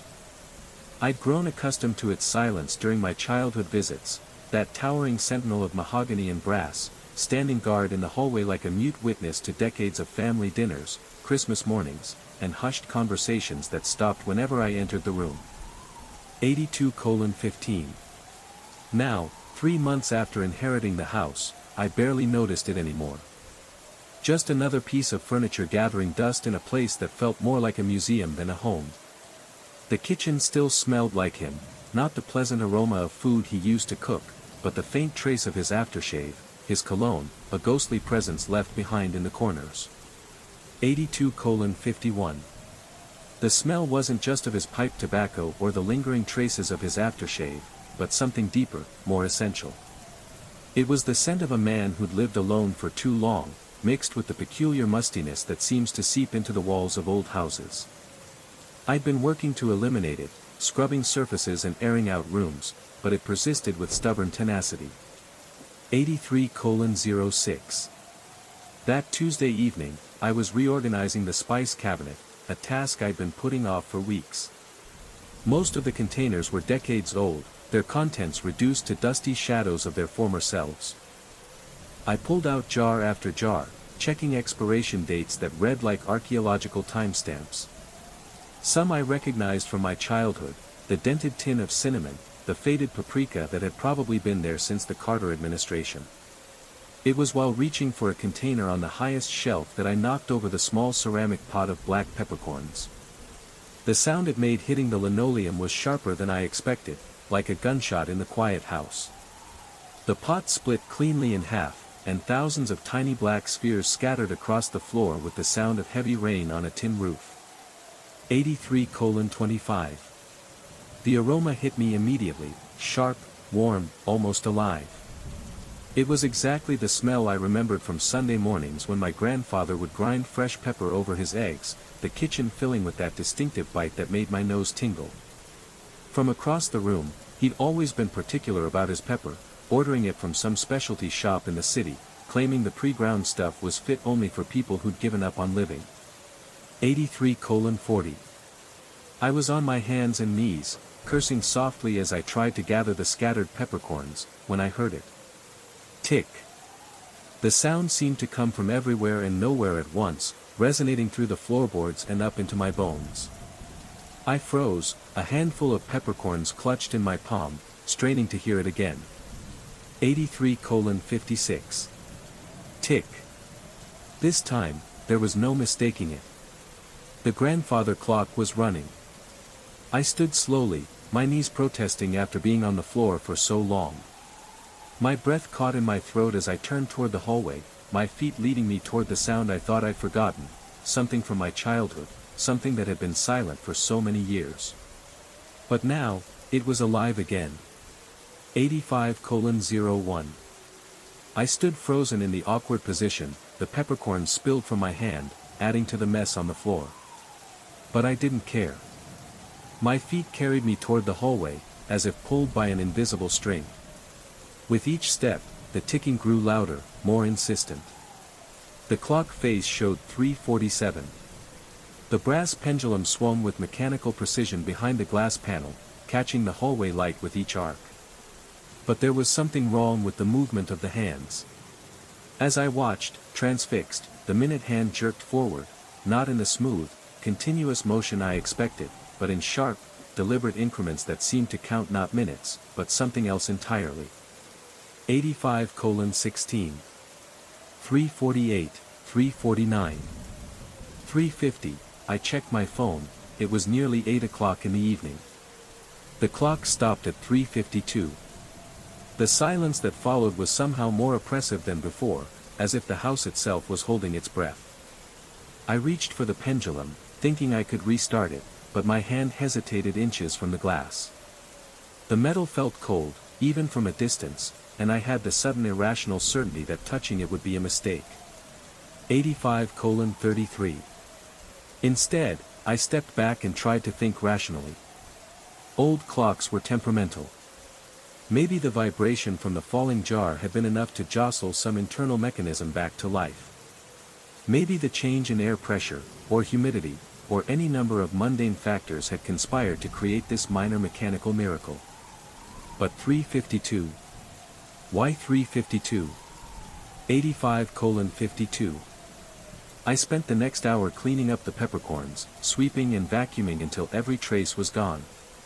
The smell, though, lingered. It seemed to grow stronger rather than weaker as time passed. It had spread beyond the kitchen now, seeping into the living room and up the stairs, as if the house itself was breathing it in and exhaling it through every surface. 86:09. That night, I dreamed of the clock. In the dream, I was standing in the hallway, but it was different, longer, darker, stretching away in both directions until it disappeared into shadow. The clock was ticking, but the sound was wet, organic, like a massive heart beating just behind the wall. 87:22. The hands moved backward, unwinding time itself. And with each tick, the house grew younger around me. Wallpaper changed. Furniture shifted. And gradually, inevitably, a figure began to materialize in the living room. I woke up drenched in sweat, my heart hammering against my ribs. The digital clock on the nightstand read 3:52 a.m. The coincidence should have been comforting, just my subconscious processing the day's events. But as I lay there in the dark, I became aware of a sound drifting up from downstairs, soft footsteps. The gentle creak of floorboards under careful weight. 87:39. I held my breath and listened. The sounds were deliberate, measured, following a pattern I almost recognized. From the kitchen to the living room, a pause, then to the hallway. Always the same route. Always the same rhythm. I should have called out. Should have grabbed the baseball bat I kept beside the bed and gone to investigate. Instead, I pulled the covers over my head, like a child afraid of monsters, and waited for morning. 88:15. The footsteps continued until dawn. When I finally worked up the courage to go downstairs, everything appeared normal. No signs of a break-in. No evidence that anyone had been in the house. But the smell of black pepper was overwhelming now, so strong it made my eyes water. And the clock showed 3:52. Its pendulum still and silent. 88:34. I called the only clockmaker listed in the phone book, an elderly man named Harrison, who agreed to come out that afternoon. He spent 20 minutes examining the mechanism, humming to himself and occasionally making small sounds of interest or confusion. "Beautiful piece," he said finally, closing the case. "Probably early 1900s German movement. But there's nothing wrong with it that I can see. Springs are wound, mechanisms clean, pendulums balanced. Should run for days without stopping." 89:07. I asked him why it might show the wrong time. Why it had stopped at exactly 3:52. 89:29. 3:52. Harrison shrugged. "Could be a dozen things. Sometimes these old timekeepers develop quirks. Like they remember things." He paused, studying my face with sharp blue eyes. "Your grandfather's clock, was it?" I nodded. 15 years, I said. "You said it's been stopped." He whistled softly. "That's a long time for a clock to hold its breath. What made it start up again?" I told him about the peppercorns, feeling foolish as I spoke. But Harrison just nodded, as if this made perfect sense. "Smells are a powerful thing," he said, packing up his tools. "More powerful than most people realize. Sometimes it takes us back to places we thought we'd left behind." He paused at the door, looking back at the clock. "My advice? Let it run. Some things need to finish what they started. 90:08. That evening, I found myself standing in the kitchen at exactly 7:30, watching the clock face from the hallway. The pepper smell had faded slightly, but it was still there, still wrong somehow in its intensity. I checked the floor 3 times, looking for peppercorns I might have missed, but found nothing. At 3:52, the clock began to tick again. This time, I was ready for it. I moved closer, watching the hands as they jerked forward in their strange, stuttering rhythm. 3:53, 3:54, 3:55. Each movement was accompanied by a sound like a sharp intake of breath, as if the clock was gasping its way back to life. 90:47. It stopped at 3:59. The pattern continued for the next week. Every evening, at exactly 7:30, the clock would start at 3:52 and run for exactly 7 minutes before stopping at 3:59. Never 4. Always 3:59, as if time itself refused to cross that threshold. 91:07. I began timing it with my phone, documenting each session. The precision was unsettling, not just the start and stop times, but the exact duration of each tick, the precise angle of the pendulum swing. It was as if the clock was playing the same 7 minutes over and over again, caught in some mechanical memory loop. 91:28. The footsteps became a nightly occurrence. Always the same route, always the same careful tread. I tried staying awake to catch whoever was responsible, but every time I succumbed to sleep, the sound would continue, following the same pattern, until dawn broke. 92:04. I crept downstairs to investigate, but the sounds would stop the moment my foot touched the bottom step. Once, I thought I glimpsed a shadow moving in the living room, but when I turned on the lights, I found only empty space and that omnipresent smell of pepper. Sleep became increasingly elusive. I'd lie in bed, listening to the subtle sounds of the house settling, trying to distinguish between normal creaks and the deliberate footsteps I'd come to expect. Every noise seemed amplified, every shadow potentially significant. 92:23. I caught myself checking and rechecking locks, peering out windows at the empty street, feeling watched even when I knew I was alone. My reflection in the bathroom mirror began to look haggard, hollow-eyed. I'd started avoiding the hallway during the day, taking the long way around through the living room whenever I needed to go upstairs. The clock's presence felt oppressive now, its silent bulk seeming to grow larger each time I glanced at it. I tried moving it, spent an entire afternoon attempting to drag the massive case away from the wall, thinking that perhaps relocating it would break whatever spell had taken hold. But the thing was impossibly heavy, and every time I managed to shift it, even slightly, I'd be overwhelmed by such a powerful wave of the pepper scent that I'd have to step outside to breathe. 92:55. On the 8th night, something changed. I was lying in bed, waiting for the familiar sound of footsteps when I heard something else instead. The soft scrape of a chair being pulled across the kitchen floor, then the gentle clink of silverware against ceramic, rhythmic and purposeful. Someone was eating breakfast downstairs.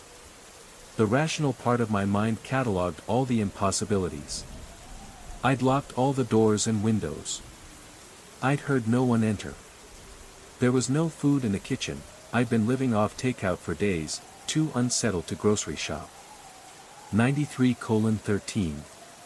But the sounds continued, with domestic normalcy that was somehow more terrifying than any dramatic crash or supernatural wailing would have been. The soft scrape of a knife spreading butter, the gentle clink of a spoon against a bowl, the soft rustling of napkins. It was as if everything was perfectly mundane, perfectly ordinary, except that I knew, with a sickening certainty, that I was completely alone. 94:15. The tap of a spoon against the rim of a coffee cup, the rustle of newspaper pages being turned. I grabbed my phone and called 911, whispering my address and explaining that someone was in my house. The dispatcher assured me that officers were on their way, but it would be at least 10 minutes. The sound stopped abruptly. I crept to the top of the stairs and listened. Nothing. Even the normal settling sounds of the house seemed muted, as if the very air was waiting for something to happen. 94:33. When the police arrived, they found nothing.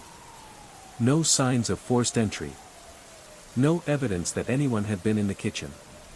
But they noticed the smell immediately. "Somebody's been cooking in here," one of the officers said, sniffing the air near the stove. "Smells like pepper.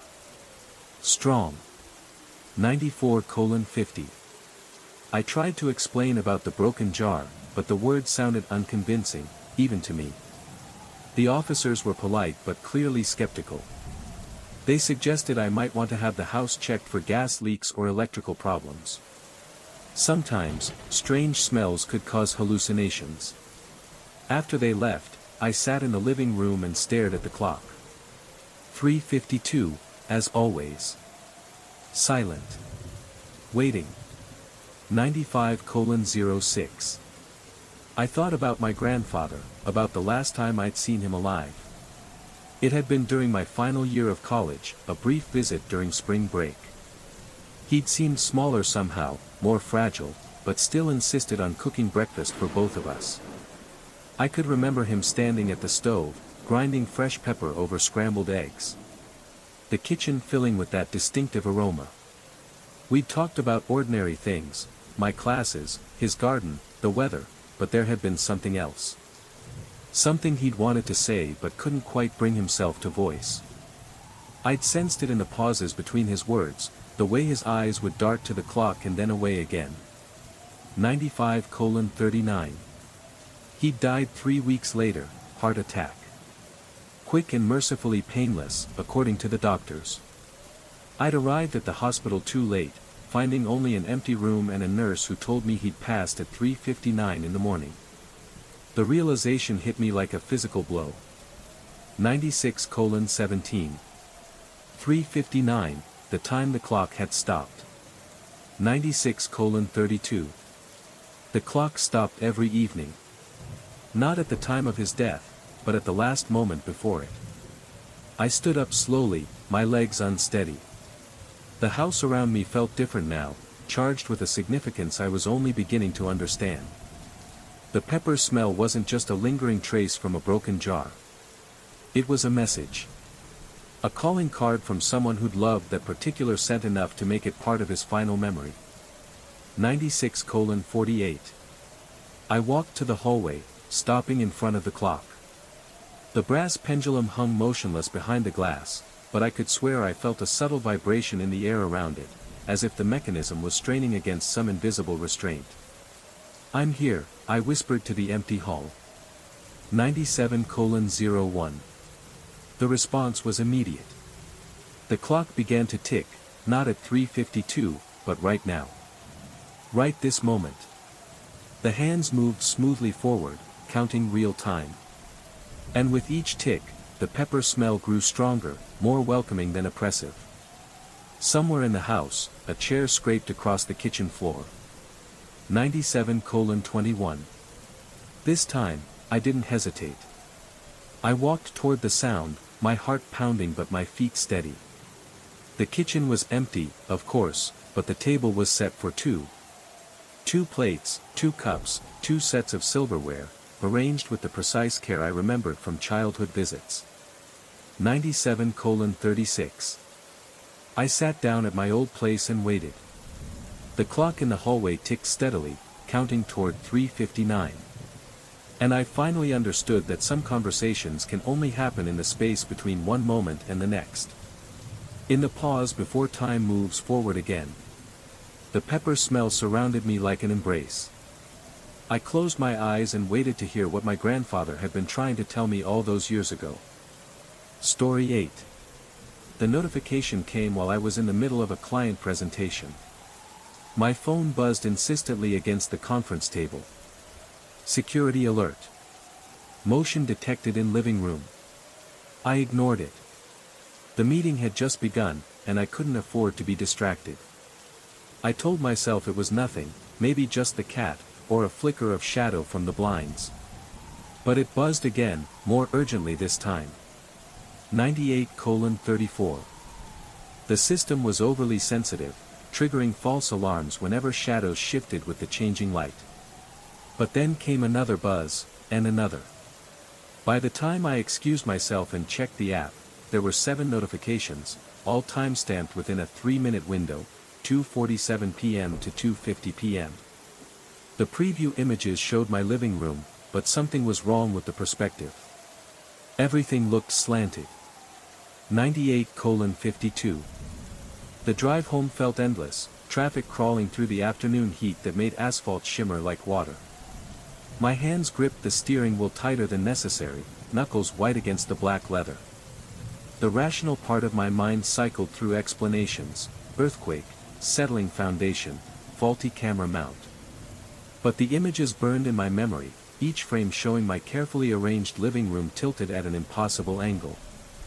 99:08. The house looked normal from the outside, Victorian architecture, painted white with blue shutters, the same as when I'd left that morning. No cracks in the foundation, no signs of structural damage. The front garden remained perfectly manicured, each blade of grass standing at attention in the humid air. Inside, everything appeared exactly as I'd left it. The morning coffee cup still sat on the kitchen counter, a brown ring staining the white ceramic. Yesterday's newspaper lay folded beside it, headlines about local elections and road construction. Normal. Ordinary. 99:24. Yet something felt fundamentally wrong. Like walking into a photograph that had been subtly altered. I moved toward the living room with measured steps, my breath shallow in the thick air. The hardwood floors creaked in familiar places, but each sound seemed amplified, echoing longer than it should.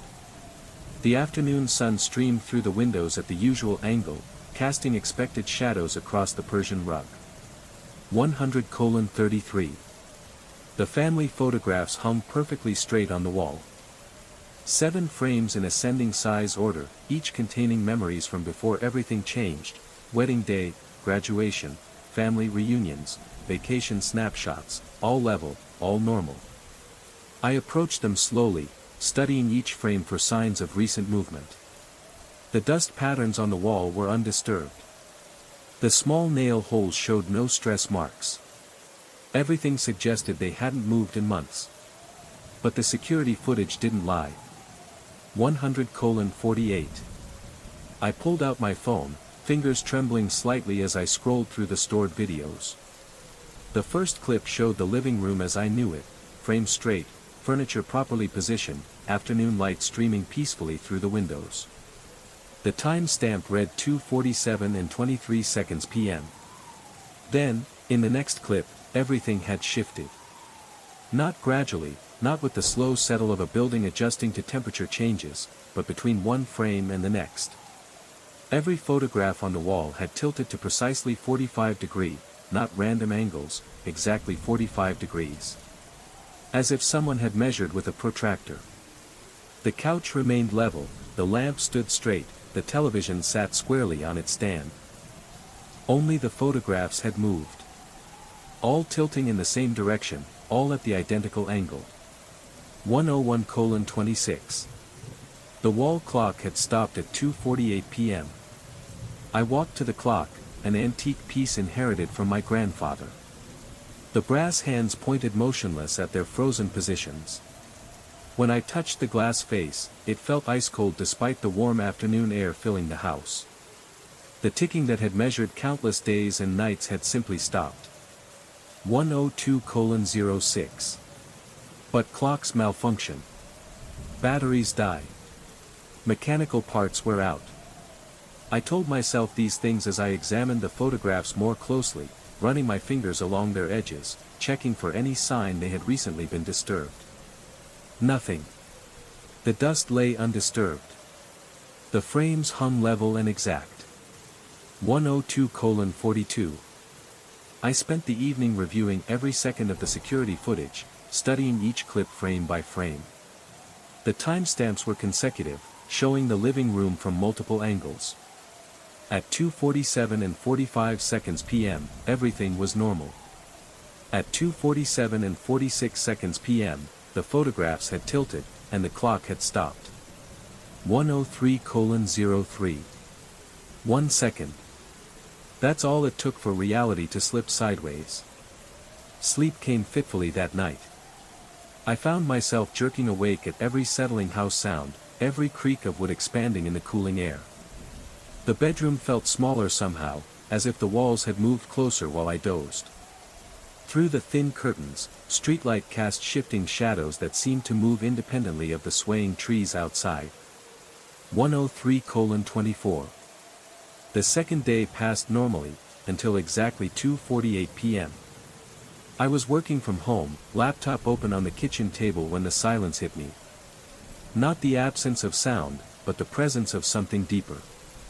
A thickness in the air that made breathing require conscious effort. The afternoon light still streamed through the windows, but it felt muted, filtered through something invisible. I walked to the living room and found the photographs tilted again, 45-degree, perfect angles. The clock remained frozen at 2:48 p.m., its hands pointing accusingly at the moment when normalcy had first cracked. 104:02. This time, I was certain I would have heard movement, any shifting, any settling that could explain such precise repositioning. But the house had been silent, except for the usual ambient sounds of daily life. I straightened each frame carefully, using a level app on my phone to ensure perfect alignment. My hands shook slightly as I worked. Whether from caffeine or something else, I couldn't tell. The frames felt heavier than they should, as if gravity had intensified in just this small space. 104:32. That evening, I called my brother David, the only family member who might listen without immediately suggesting therapy. He lived 3 states away, had never seen the house, and had no investment in my sanity beyond brotherly concern. "So, you're saying the pictures move by themselves?" His voice carried the careful neutrality of someone humoring a sibling's strange story. 105:03.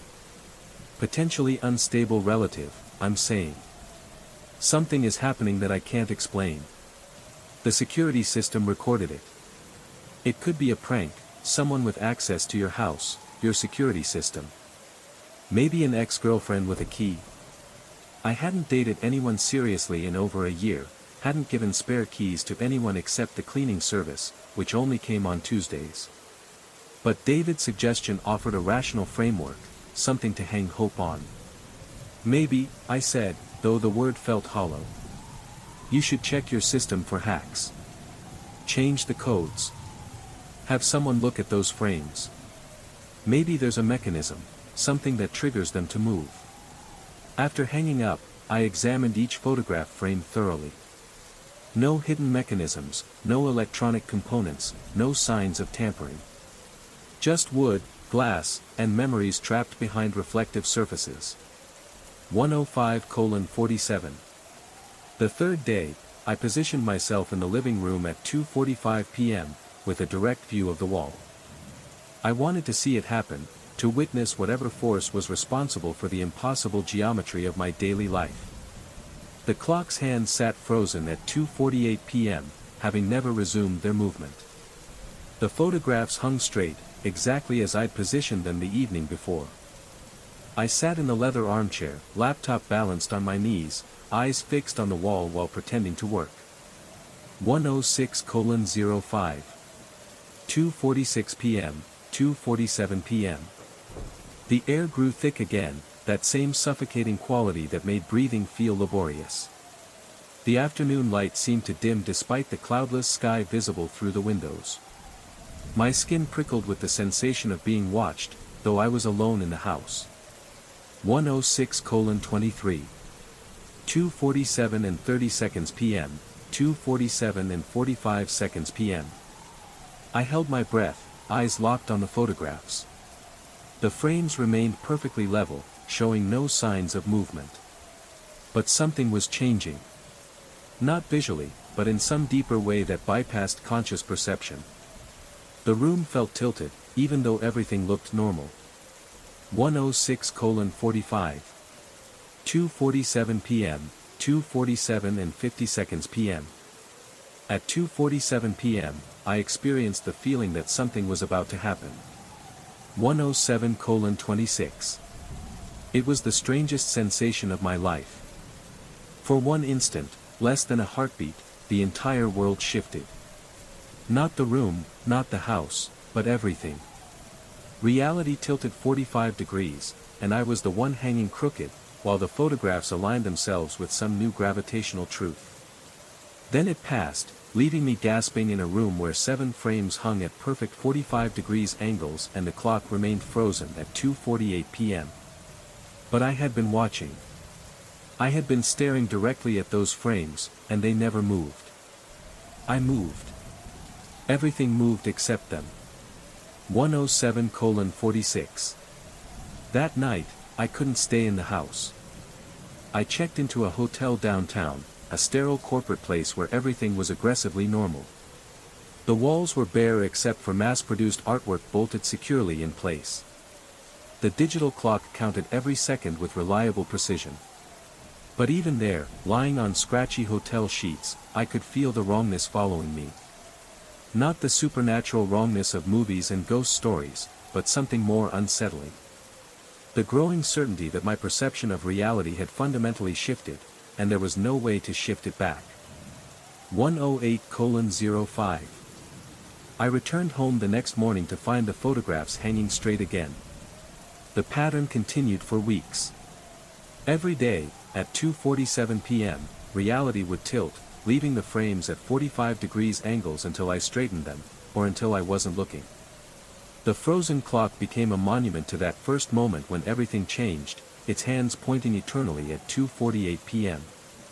108:32. I stopped inviting people over. How could I explain that my house existed in 2 different states of reality? How could I describe the sensation of being the crooked thing in a straight world, or the straight thing in a crooked world? The security footage continued recording these impossible moments, timestamped N. 109:24. Undeniable. But when I showed the clips to others, they saw only what I saw, frames that appeared to have been manually tilted, probably while the camera wasn't recording properly. Technical glitches. Rational explanations. Months passed. I learned to live with the daily tilting the way people learn to live with chronic pain or tinnitus. At 2:47 and 59 seconds p.m., I would experience that brief moment of fundamental wrongness, and then continue with my day. The photographs became a kind of calendar, marking time in a way the stopped clock could not. 109:41. But lately, I've noticed other things shifting. A painting in the hallway that hangs slightly off-center. A book on the shelf that leans at an odd angle.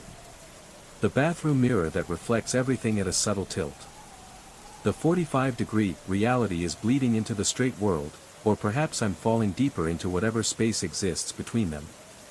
110:16. Sometimes I wake up feeling like I'm lying at an angle, though the bed appears level. Sometimes I walk through doorways that feel tilted, though they look perfectly vertical. I've stopped trying to convince others, stopped showing them the footage, stopped seeking rational explanations. The truth is simpler and more terrifying than any ghost story. Reality is not as fixed as we pretend it is. Sometimes, it shifts. And when it does, we shift with it. 110:42.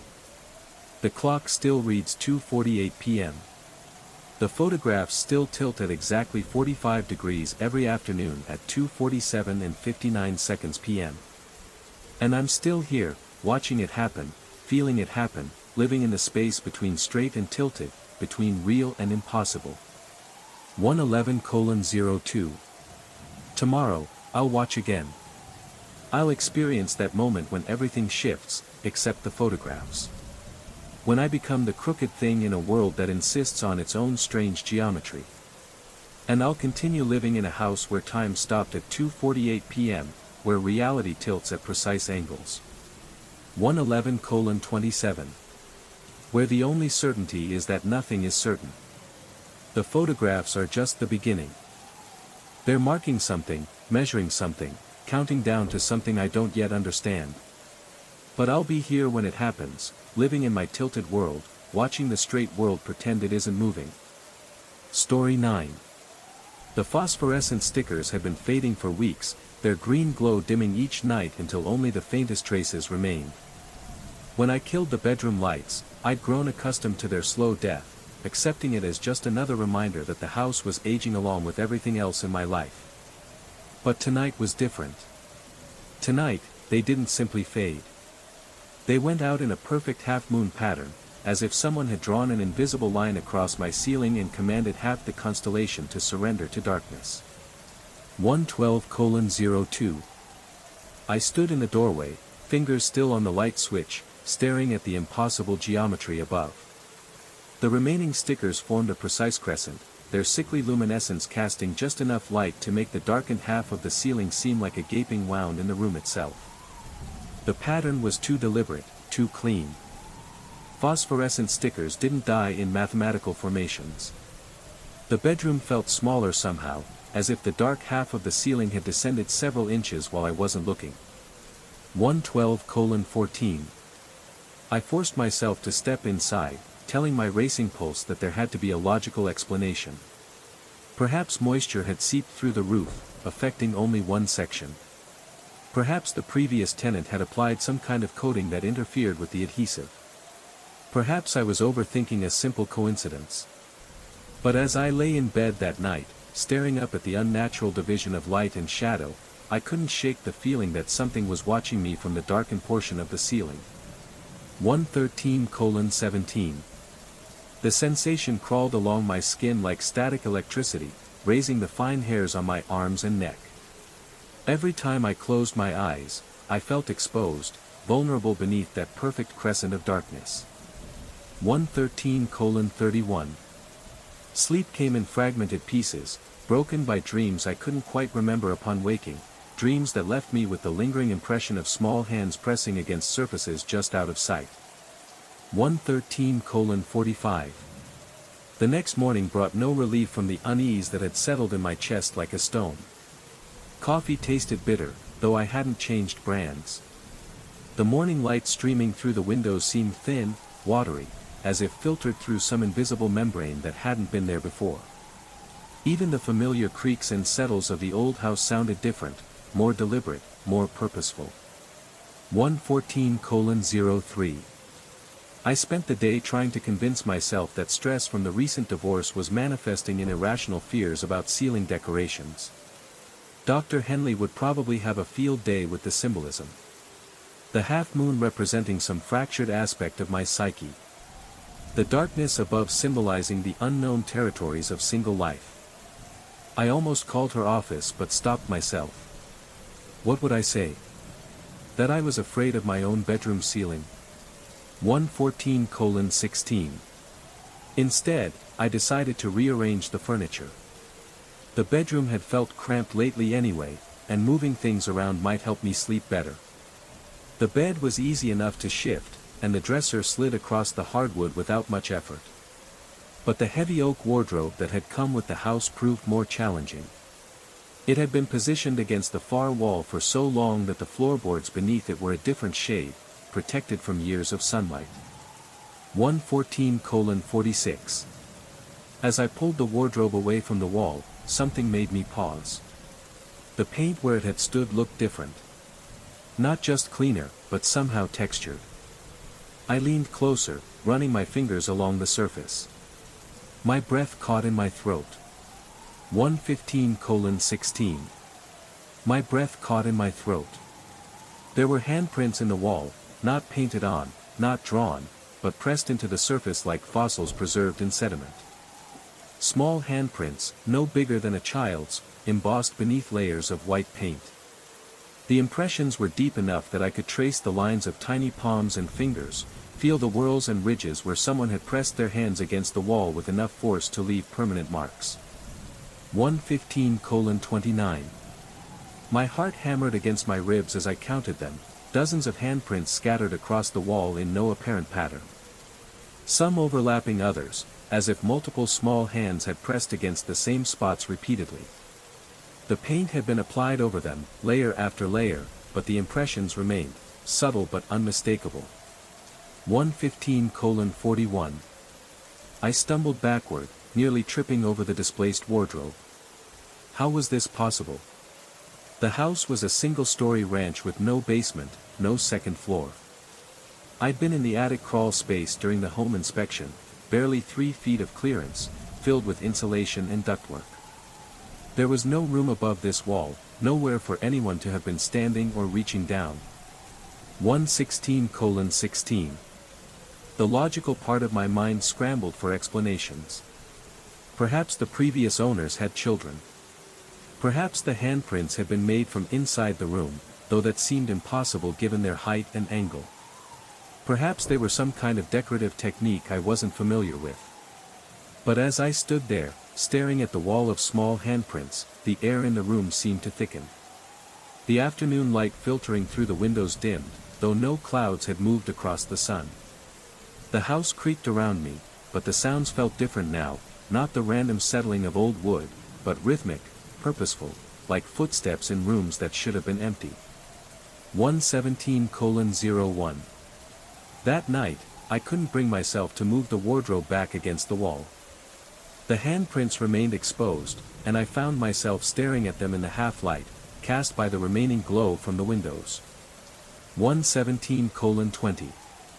The phosphorescent stickers, the crescent of green glow, seemed brighter now, more insistent, as if feeding off my discomfort. I tried to read, to watch television, to distract myself with anything that might quiet the growing certainty that I was not alone in the house.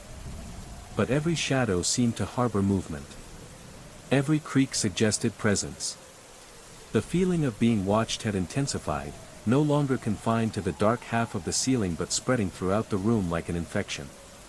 117:39. Around midnight, I heard it for the first time, a soft padding sound, like small hands slapping against a surface. It came from above, from the ceiling directly over the wall of handprints. But that was impossible. There was nothing above that ceiling except 3 feet of crawl space and a roof. The sound came again, more insistent now, a rhythmic pattering that seemed to move across the ceiling in patterns I couldn't quite track. 118:16. I grabbed a flashlight and went outside, circling the house, checking the roofline for any sign of animals or damage. Nothing. The roof was intact, the gutters clear, the entire structure solid and undisturbed. Back inside, the padding had stopped, but the silence felt pregnant with possibility, as if something was holding its breath, waiting. I didn't sleep that night. Instead, I sat in the living room, listening to the house around me, cataloging every sound and trying to convince myself that each one had a rational explanation. The refrigerator cycling on and off, the water heater adjusting temperature, the foundation settling in the cool night air. 119:07.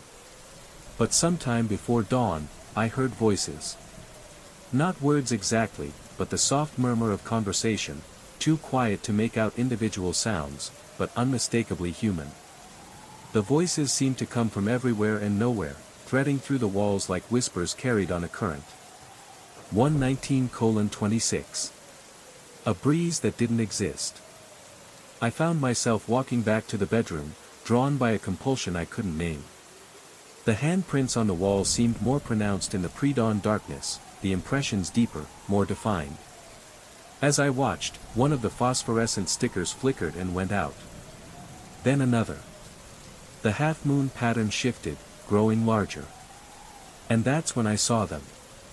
In the growing darkness of the ceiling, shapes moved just beyond the edge of perception, not quite shadows, not quite substance, but definitely there. Small forms pressing against the surface from the other side.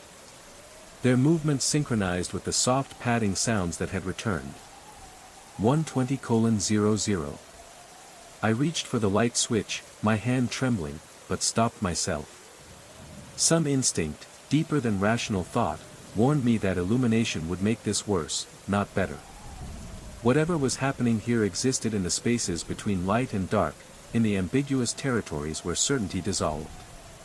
The shapes above grew more distinct, and I realized with a clarity that made my knees weak that they were the source of the handprints on the wall. Somehow, from whatever impossible space existed beyond the ceiling, small hands were pressing against the surface, leaving their marks, not just on the wall but on the very fabric of the house itself.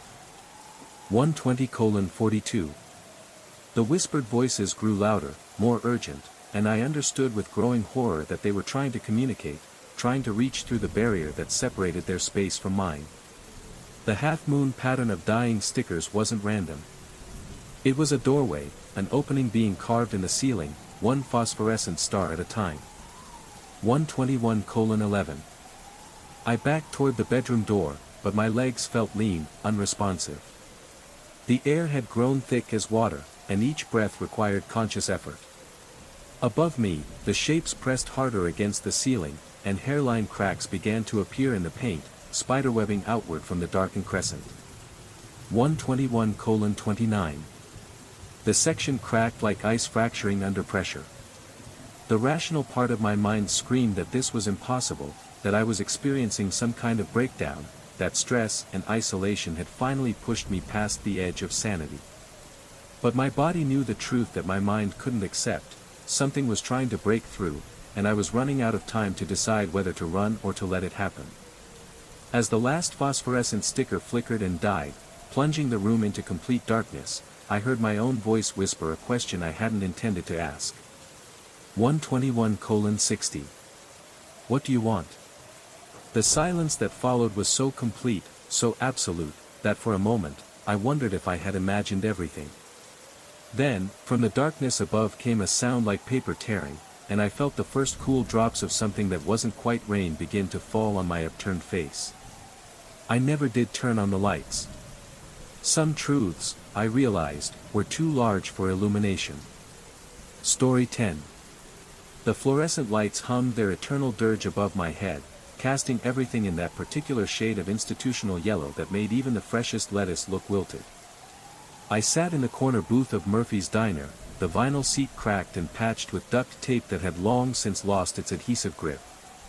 The place reeked of old grease and industrial disinfectant, a combination that had settled so deep into the walls that even a complete renovation wouldn't banish it. It was past 11 on a Tuesday night, and the dinner rush was nothing but a memory. The teenage staff had clocked out hours ago, leaving only the night manager, a thin woman with prematurely gray hair, who kept glancing at the clock above the register as if willing time to move faster. She'd been wiping down the same section of counter for the past 10 minutes, her movements mechanical and distant. 123:08. I hadn't planned to be here this late. The meeting with my divorce lawyer had run longer than expected. Each hour had felt like an eternity. 123:45. Billable hour. Another nail in the coffin of my financial stability.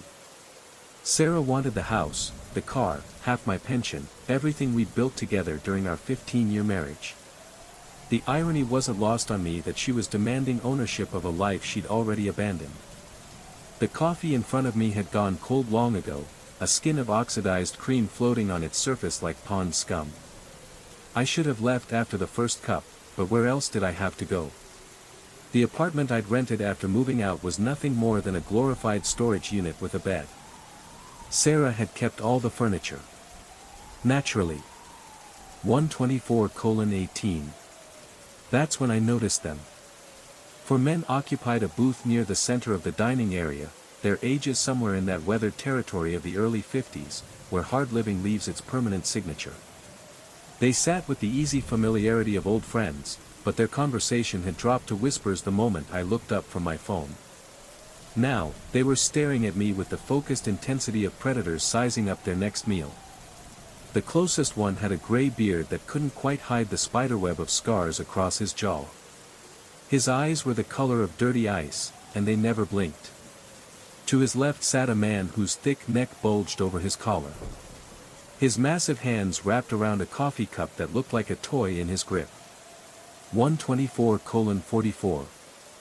The third had the lean build of someone who'd learned violence as a trade. His movements were economical and precise, even while sitting still. The fourth remained partially hidden in shadow, but I could see enough to know he was watching me just as intently as the others. 125:16. I tried to return my attention to my phone, scrolling through news articles I wasn't really reading. But I could feel their eyes on me, their presence like a cold pressure in the room, pressing against the walls of my perception. 125:29. Their gaze felt like heat from an open flame. Every few seconds, one of them would lean forward and whisper something that made the others nod in agreement. The sound of their voices was too low to make out words, but the tone was unmistakably predatory. The night manager had disappeared into the kitchen, leaving me alone with them in the dining area. The only sounds were the hum of the refrigerated display case, the occasional hiss of the coffee maker's automatic cycle, and the low murmur of their conversation. Outside, the parking lot was empty except for my beat-up Honda and a dark SUV with tinted windows that I hadn't noticed when I'd arrived. 126:08. I pulled out my wallet and counted the bills inside, more out of nervous habit than necessity, $18. Enough for the coffee, a tip, and a few dollars left over for the vending machine dinner that awaited me at the apartment. As I reached for the check the waitress had left hours ago, I heard one of them speak just loudly enough for me to catch a few words. Been sitting there for hours, perfect opportunity, nobody around to. My hand froze halfway to the check.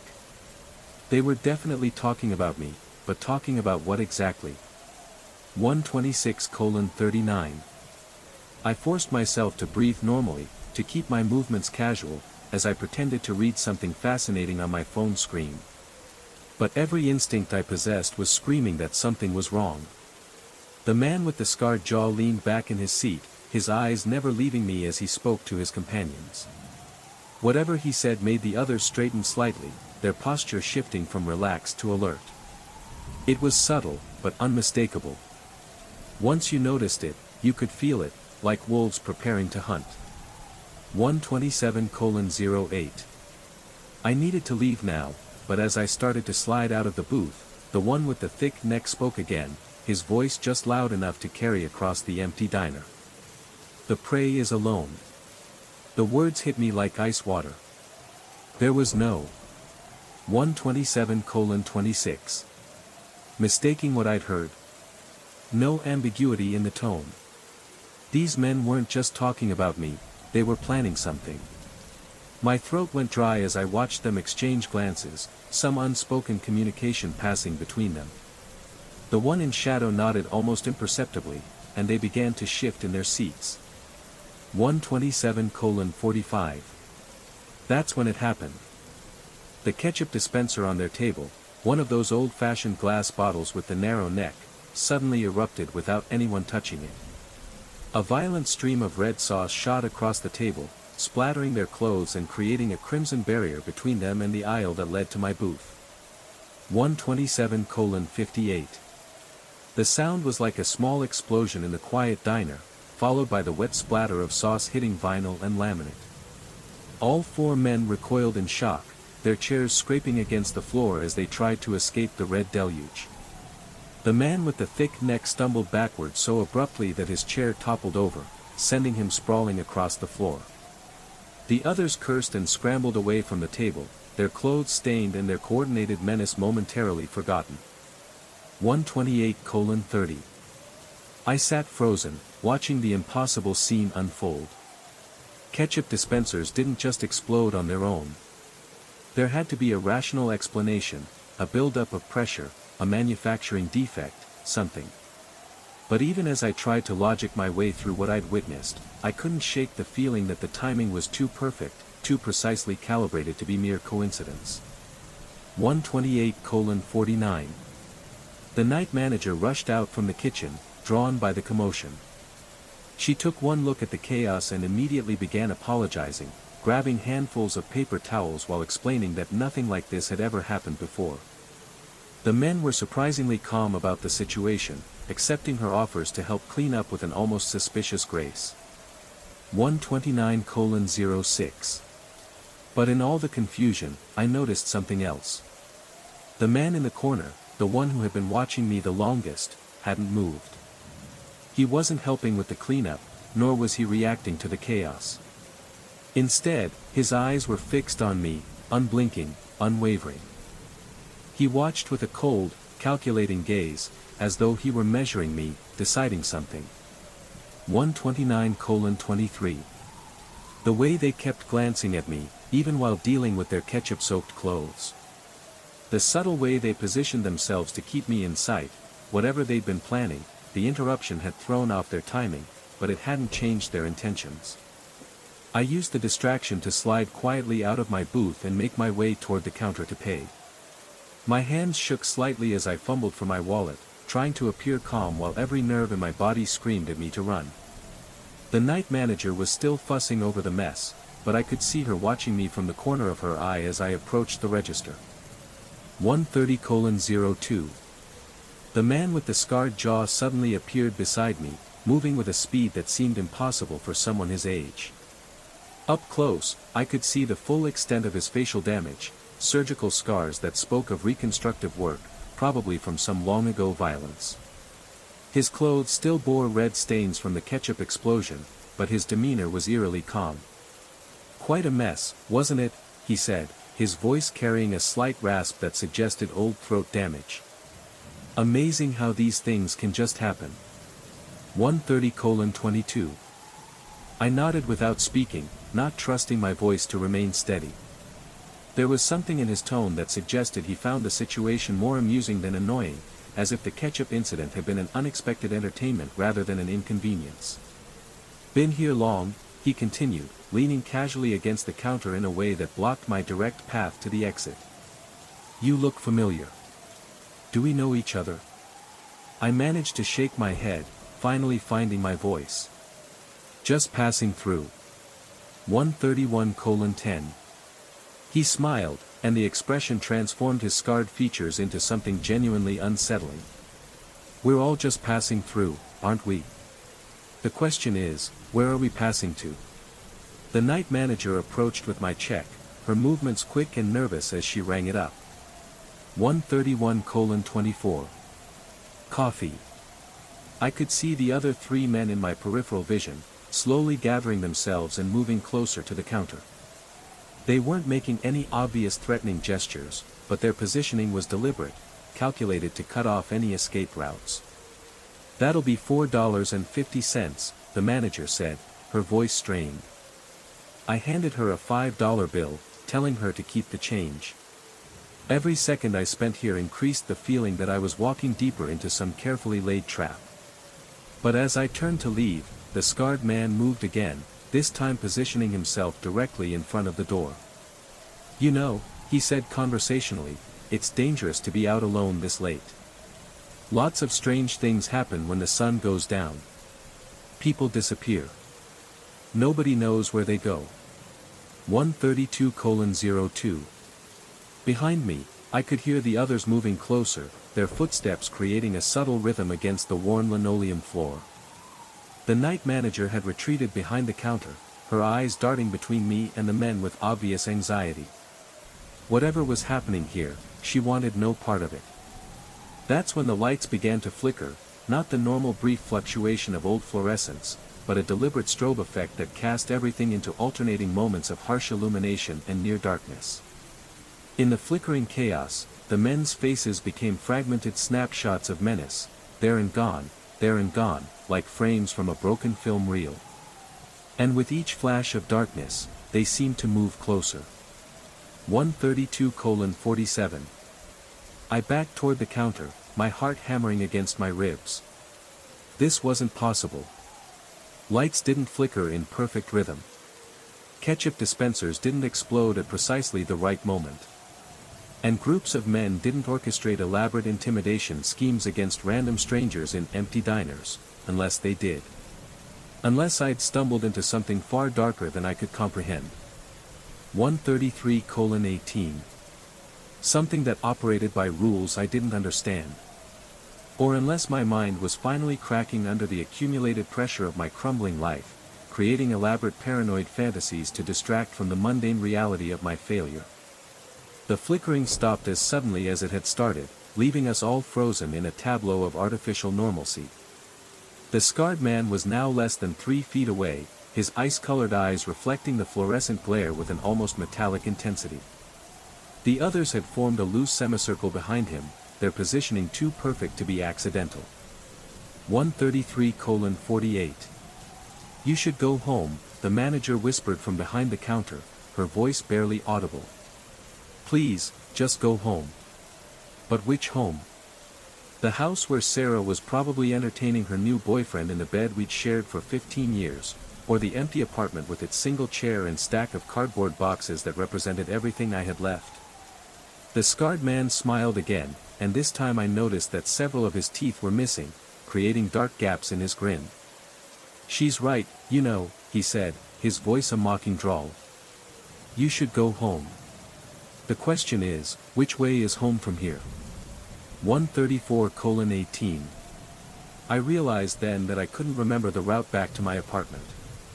The streets that had brought me here seemed to have rearranged themselves in my memory, leaving me with only fragments. A left turn at a gas station, a right at a traffic light that might not exist anymore. How long had I been driving before I'd ended up here? How far had I traveled while lost in thoughts of legal documents and dissolution? The silence stretched between us, heavy with unspoken implications. Outside, I could hear the distant rumble of traffic, but it sounded wrong somehow, too regular, too rhythmic, like a recording played on an endless loop. Through the windows, the parking lot lights cast everything in harsh orange shadows that seemed to move independently. 135:17. "I think the scarred man said slowly, you've been here longer than you realize." He was wrong. I'd arrived sometime after 9, ordered coffee, sat in my booth checking emails and news feeds. I could remember every detail clearly: the lawyer's office, the drive-through, increasingly unfamiliar neighborhoods, the decision to stop for coffee rather than face the apartment's suffocating emptiness. Except now, as I tried to recall the specifics, the details felt slippery, elusive. Had the meeting been tonight or yesterday? Was it Tuesday, or had days passed while I sat in this booth nursing cold coffee and avoiding reality? 135:34. The register's digital display showed the time as 11:47 p.m., but the numbers seemed to flicker between configurations I couldn't quite focus on. Sometimes they read 11:47, sometimes 3:23, sometimes symbols that weren't numbers at all. I closed my eyes, trying to anchor myself in something solid and verifiable. When I opened them again, the men were still there, still watching me with that patient, predatory attention, but something had changed in their expressions. A subtle shift from menace to what might have been pity. 136:25. "The thing about being prey," the scarred man said gently, "is that you don't always get to choose when the hunt begins." The ketchup stain on his shirt had changed color while I wasn't looking, fading from bright red to something darker, more rust-colored, like old blood that had been exposed to air for too long. Around us, the diner's familiar sounds had taken on a hollow quality, as if we were inside a vast empty space rather than a small restaurant. I backed toward the door, no longer caring about appearing calm or rational. Whatever was happening here, whether real or imagined, I needed to be somewhere else, anywhere else. 137:01. But as my hand touched the door handle, I heard the unmistakable sound of more ketchup dispensers erupting in sequence, first the one at their original table, then another at a booth near the window, then a third by the counter. Red sauce painted the walls like an obscene mural, splattering across the floor and tables in perfect, synchronized chaos. 137:32. The walls and floor were painted in abstract patterns that seemed almost deliberate, almost artistic. The night manager screamed, a short, sharp sound that cut through the chaos, before being swallowed by the sudden silence that followed. When I turned back, she was gone, simply gone, as if she'd never been there at all. The four men stood in the growing pool of red, their clothes pristine despite the carnage around them. They watched me with expressions of infinite patience, as if they had all the time in the world to wait for my next move. 138:00. "You can leave," the scarred man said, "but you'll be back. You're always back." I pushed through the door and stumbled into the parking lot, my legs weak and unsteady. The night air hit my face like cold water, sharp and immediate and real.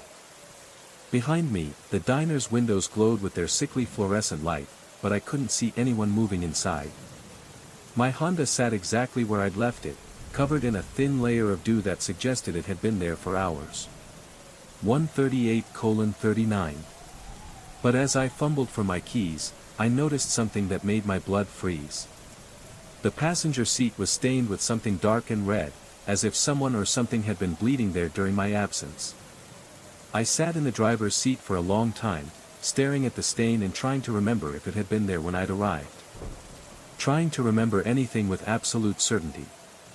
But memory, I was learning, was a fragile thing, easily influenced by fear and suggestion and the terrible possibility that reality itself might not be as stable as I'd always believed. 139:09. Eventually, I started the engine and drove away from Murphy's Diner, following roads that seemed familiar but led to places I didn't recognize. Street signs blurred past in languages I couldn't read, and traffic lights blinked in sequences that defied any pattern I understood. I never found my apartment that night, but I did find Murphy's Diner again sometime around. 139:37. Dawn, as if the roads themselves had conspired to lead me back. The parking lot was empty except for my Honda, and through the windows, I could see a lone figure sitting in the corner booth, hunched over a cup of coffee that had long since gone cold. As I watched, 4 men entered the diner and took seats near the center of the dining area. They ordered coffee and settled in to wait, their eyes fixed on the solitary figure with the patient attention of predators who knew their prey had nowhere left to run. 140:06. I sat in my car, watching myself through the window, and wondered if this was how it had always been, if this was how it would always be, the hunt that never ends, the prey that never escapes, the crimson barriers that rise and fall according to rules written by hands I would never see. The ketchup dispenser on their table sat waiting, innocent and still, ready to erupt at precisely the right moment, ready to provide another temporary reprieve in a game that had no winners, only players who didn't yet understand they were already caught. 140:39. I put the car in reverse and drove away again, knowing with terrible certainty that the roads would eventually lead me back. They always did. The question wasn't whether I was losing my mind, the question was whether my mind had ever been mine to lose. Story 11. The first time I heard it, I convinced myself it was the pipes. Old houses settle, I told myself. Water moves through corroded metal in ways that can sound almost musical if you're tired enough. And I was tired, bone-deep exhausted from 3 weeks of unpacking, trying to make sense of the maze of boxes that had followed me from my studio apartment to this inherited Victorian monstrosity.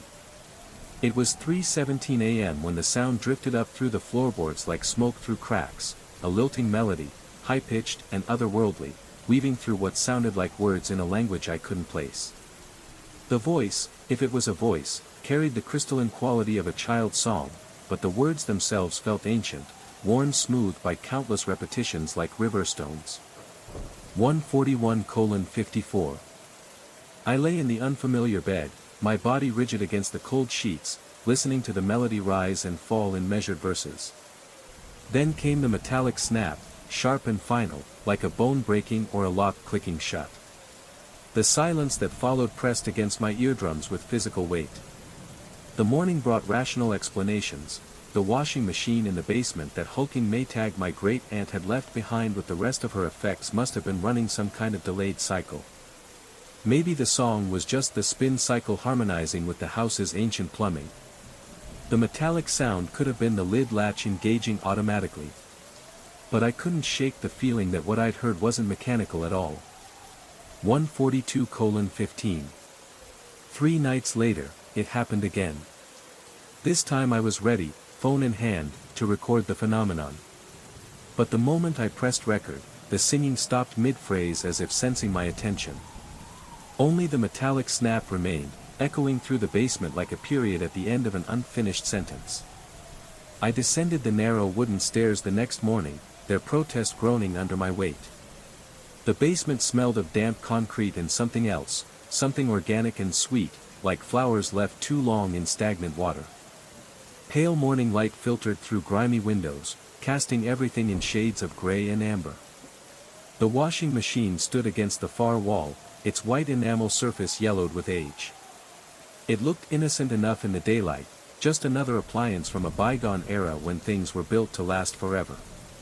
143:31. I approached it slowly, my bare feet silent on the cold concrete. The lid was closed, as I'd expected, but something made me hesitate. But it was a language I knew I had never heard before, a slow, deliberate cadence that vibrated in my bones. The figures in the dream had no faces, only shifting forms, but their movements were fluid, graceful. They circled the washing machine, and I realized with creeping horror that they were waiting for something, just as I was. I couldn't explain the connection, but I felt it deeply, the idea that the machine, the symbol, the music, it was all part of something bigger, something ancient and waiting.